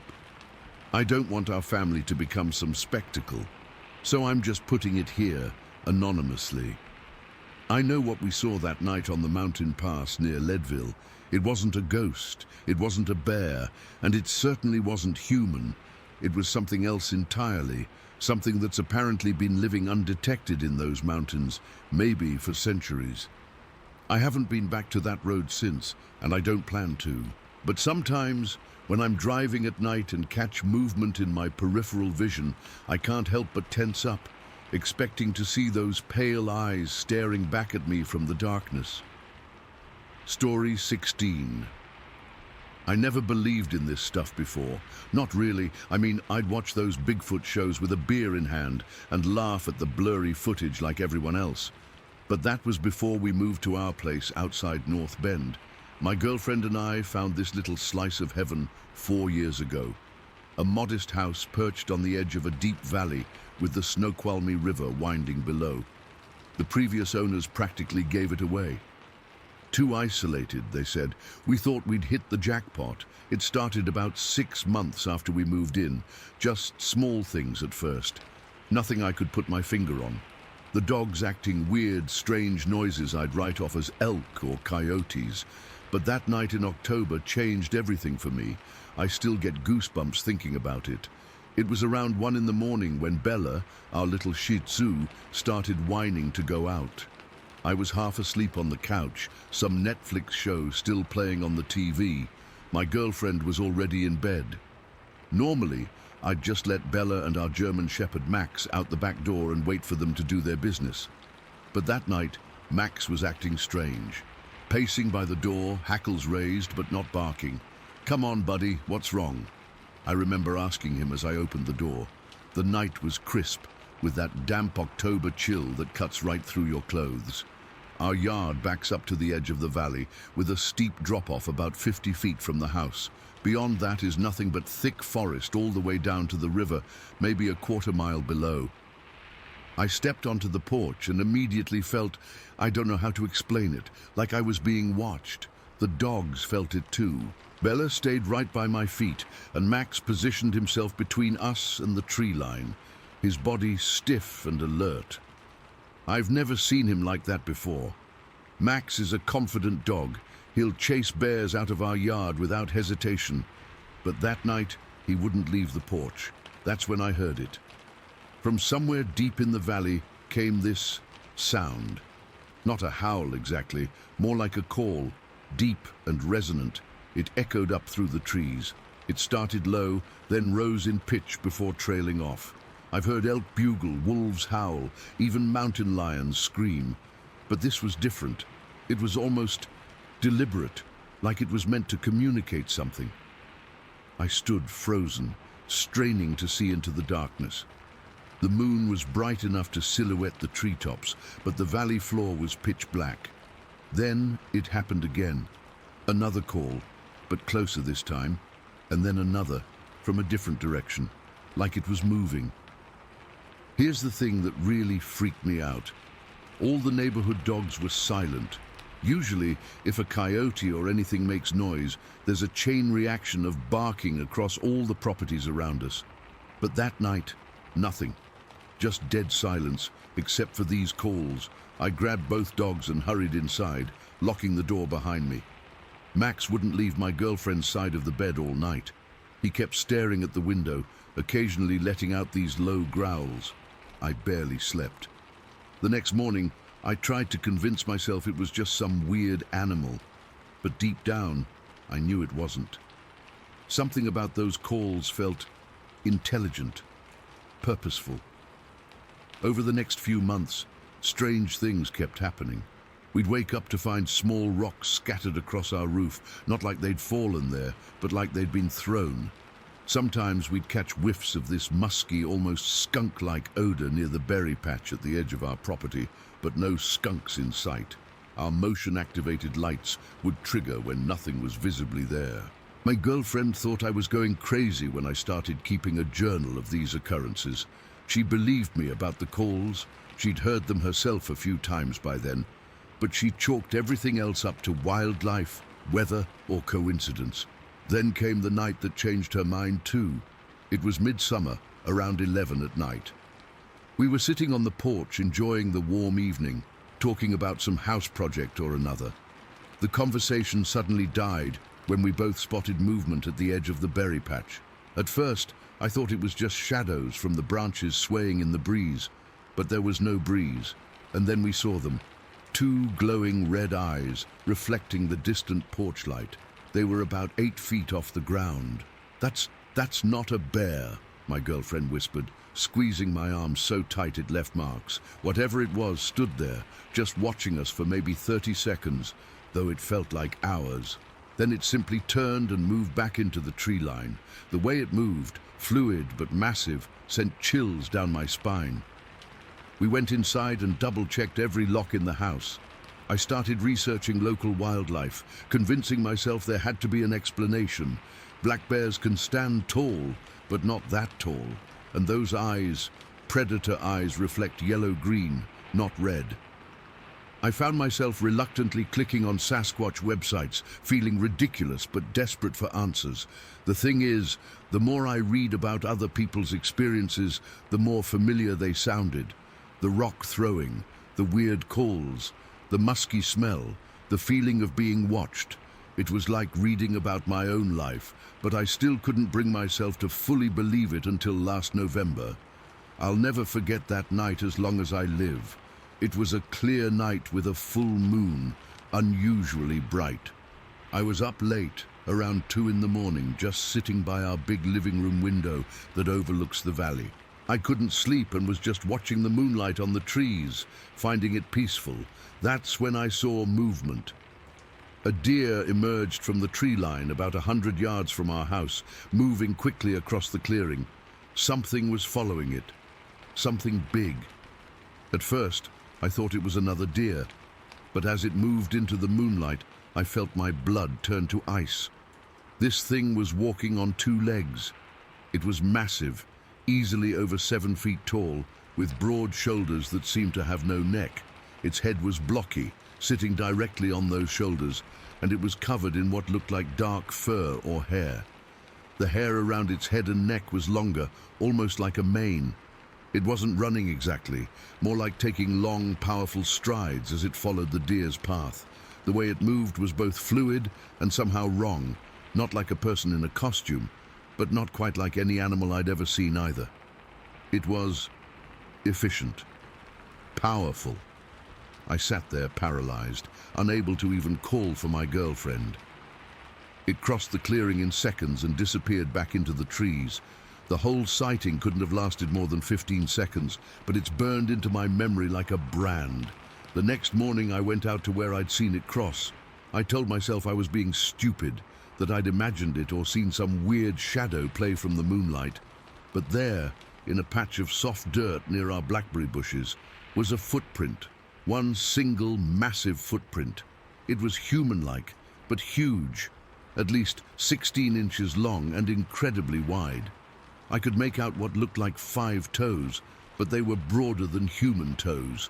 The impression was deep, suggesting whatever made it was incredibly heavy. I took photos with my phone, placing my own boot next to it for scale. My size 12 looked like a child's footprint in comparison. I showed my girlfriend, and for once she had no alternative explanation. We both just stood there staring at it, neither of us wanting to say what we were thinking. That was when we started talking about Sasquatch, or Bigfoot, or whatever you want to call it, as a real possibility. Not as a joke or a legend, but as something that might actually be living in our valley. Since then, we've had more experiences. The calls continue, usually in clusters over a few nights, before going silent for weeks or months. We've found broken branches high up in trees where no human could reach without equipment. Once, after a snowfall, we found a line of those massive footprints crossing our property, each one spaced about 6 feet apart, a stride length impossible for a human. I've started leaving out fruit near the edge of our property. It disappears overnight sometimes. My girlfriend thinks I'm crazy for trying to encourage whatever it is to come around, but I can't help my curiosity. I don't feel threatened by it. If it wanted to harm us, it's had plenty of opportunities. I'm convinced now that there's a Sasquatch that uses our valley as a travel corridor, moving from the river up to the higher elevations. Maybe it's been doing it for years, long before we built houses here. Sometimes I wonder if the previous owners sold this place because of the same experiences. Just last week, I was taking out the trash at dusk when I heard branches breaking down in the valley.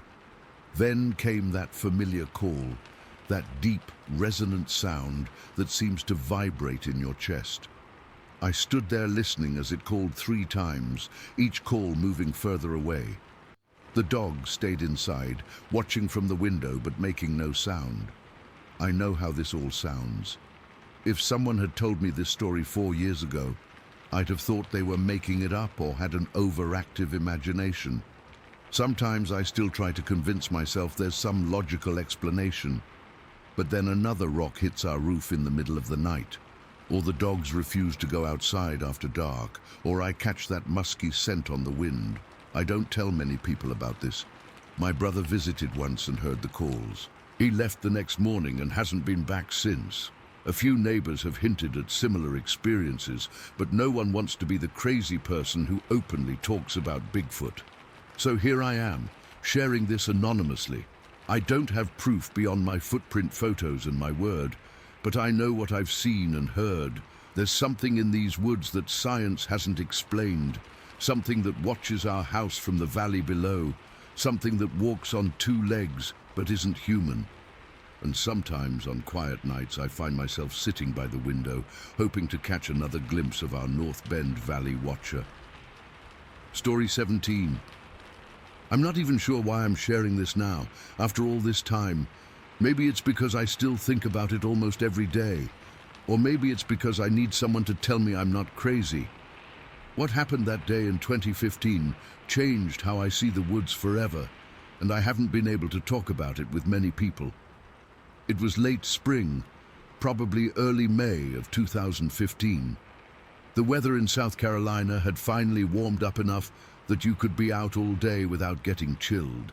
Me and my boyfriend Derek had decided to take his 4-wheeler out to this creek area outside Walterboro. It's this little town where I grew up. Nothing special, just woods and farms and more woods. We'd been riding for about 2 hours that afternoon, following this creek that winds through these dense patches of cane and old pine trees. The whole area is pretty wild.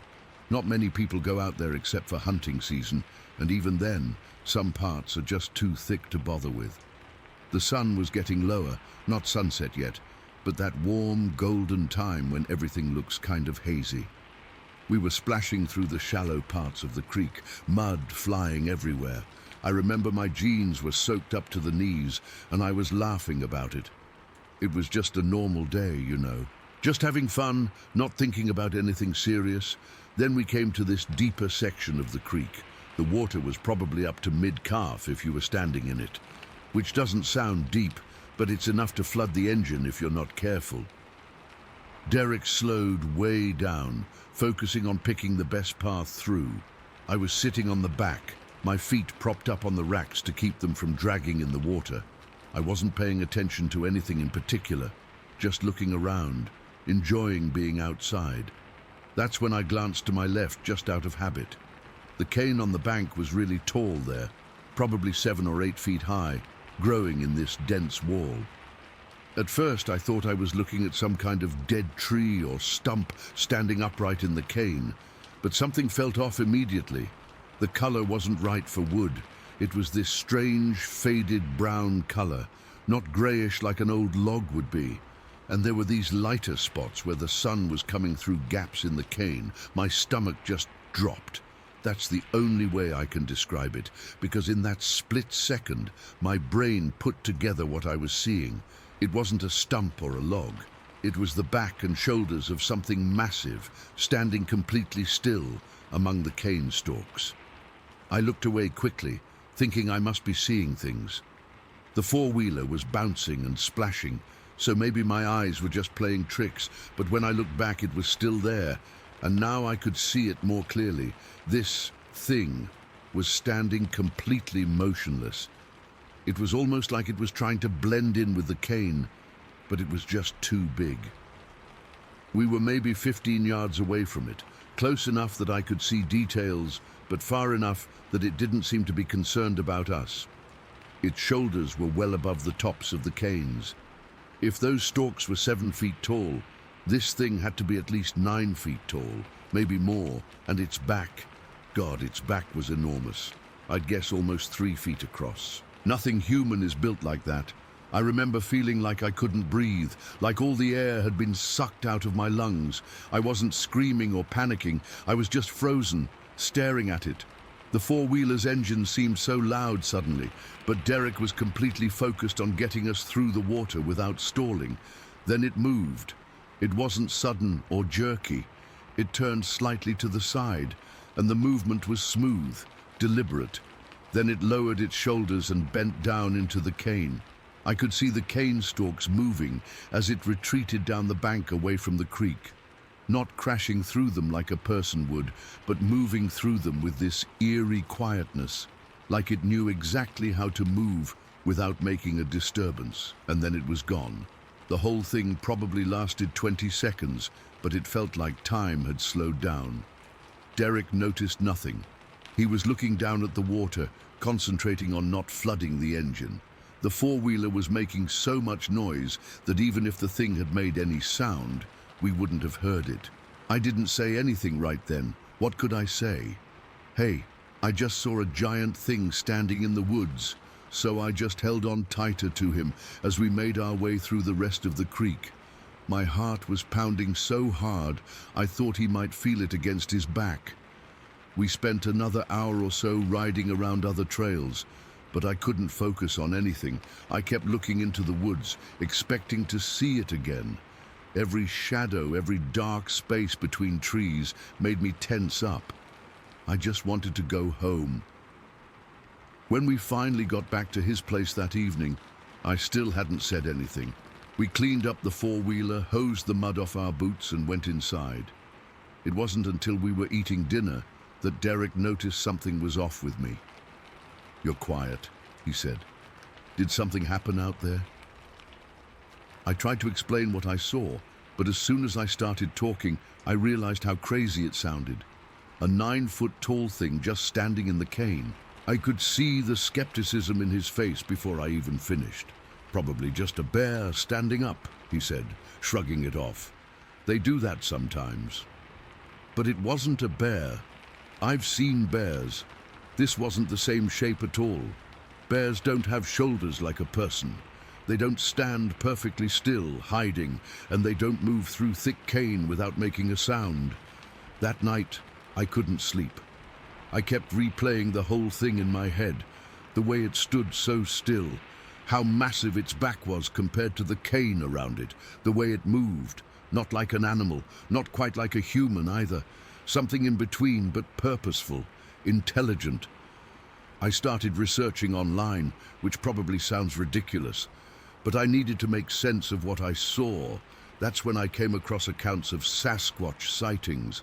I'd always thought Bigfoot was just a joke, something from cheesy TV shows. But reading these accounts from normal people, people who weren't attention-seeking or crazy, I started to realize that what I saw matched their descriptions perfectly. The height, the width of the shoulders, the color, the way it moved, the intelligence it seemed to have, knowing to stay still until it needed to leave. Over the next few weeks, I tried to convince Derek to go back to that same spot with me, but with cameras this time. He just laughed it off. If Bigfoot was living outside Walterboro, don't you think someone would have noticed before now? But that's the thing. Maybe people have noticed. Maybe they just don't talk about it because who would believe them? I certainly don't bring it up in conversation. I know how it sounds. I did go back once, about a month later, but with my friend Anna instead. I didn't tell her what I was really looking for. Just said I wanted to show her this pretty creek I'd found. We didn't take the four-wheeler, just hiked in from the road. It took us forever to find the same spot because everything looks different when you're on foot versus riding. When we finally got there, I scanned the banks, looking for any sign of it. There was nothing obvious, no footprints, no broken cane. But why would there be after a month? It had rained several times since then. But I did notice something I hadn't seen before. The cane on that bank grew in an unusual pattern, almost like something had created paths through it. Not obvious trails like humans would make, but subtle channels that you wouldn't notice unless you were really looking. Like something large moved through there regularly, carefully pushing the cane aside rather than breaking it.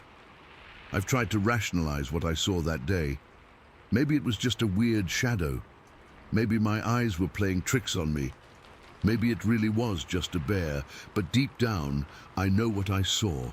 I saw something that shouldn't exist according to everything we're taught. Something that was watching us from those woods. Something intelligent enough to stay hidden and quiet. Something massive enough that its size still haunts me. It's been 8 years now, and I've never seen anything like it again.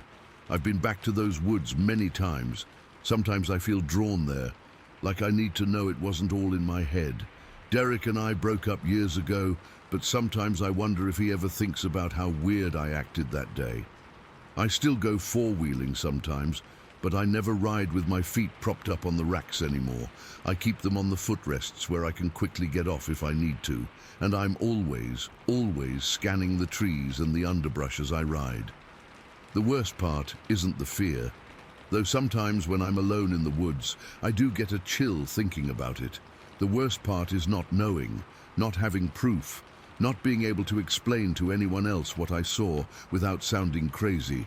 So I keep it mostly to myself, but I know what I saw standing in that cane. And sometimes, when I'm driving past thick woods or hiking a trail, I can't help but wonder if it's watching me again, standing perfectly still, waiting for me to look away.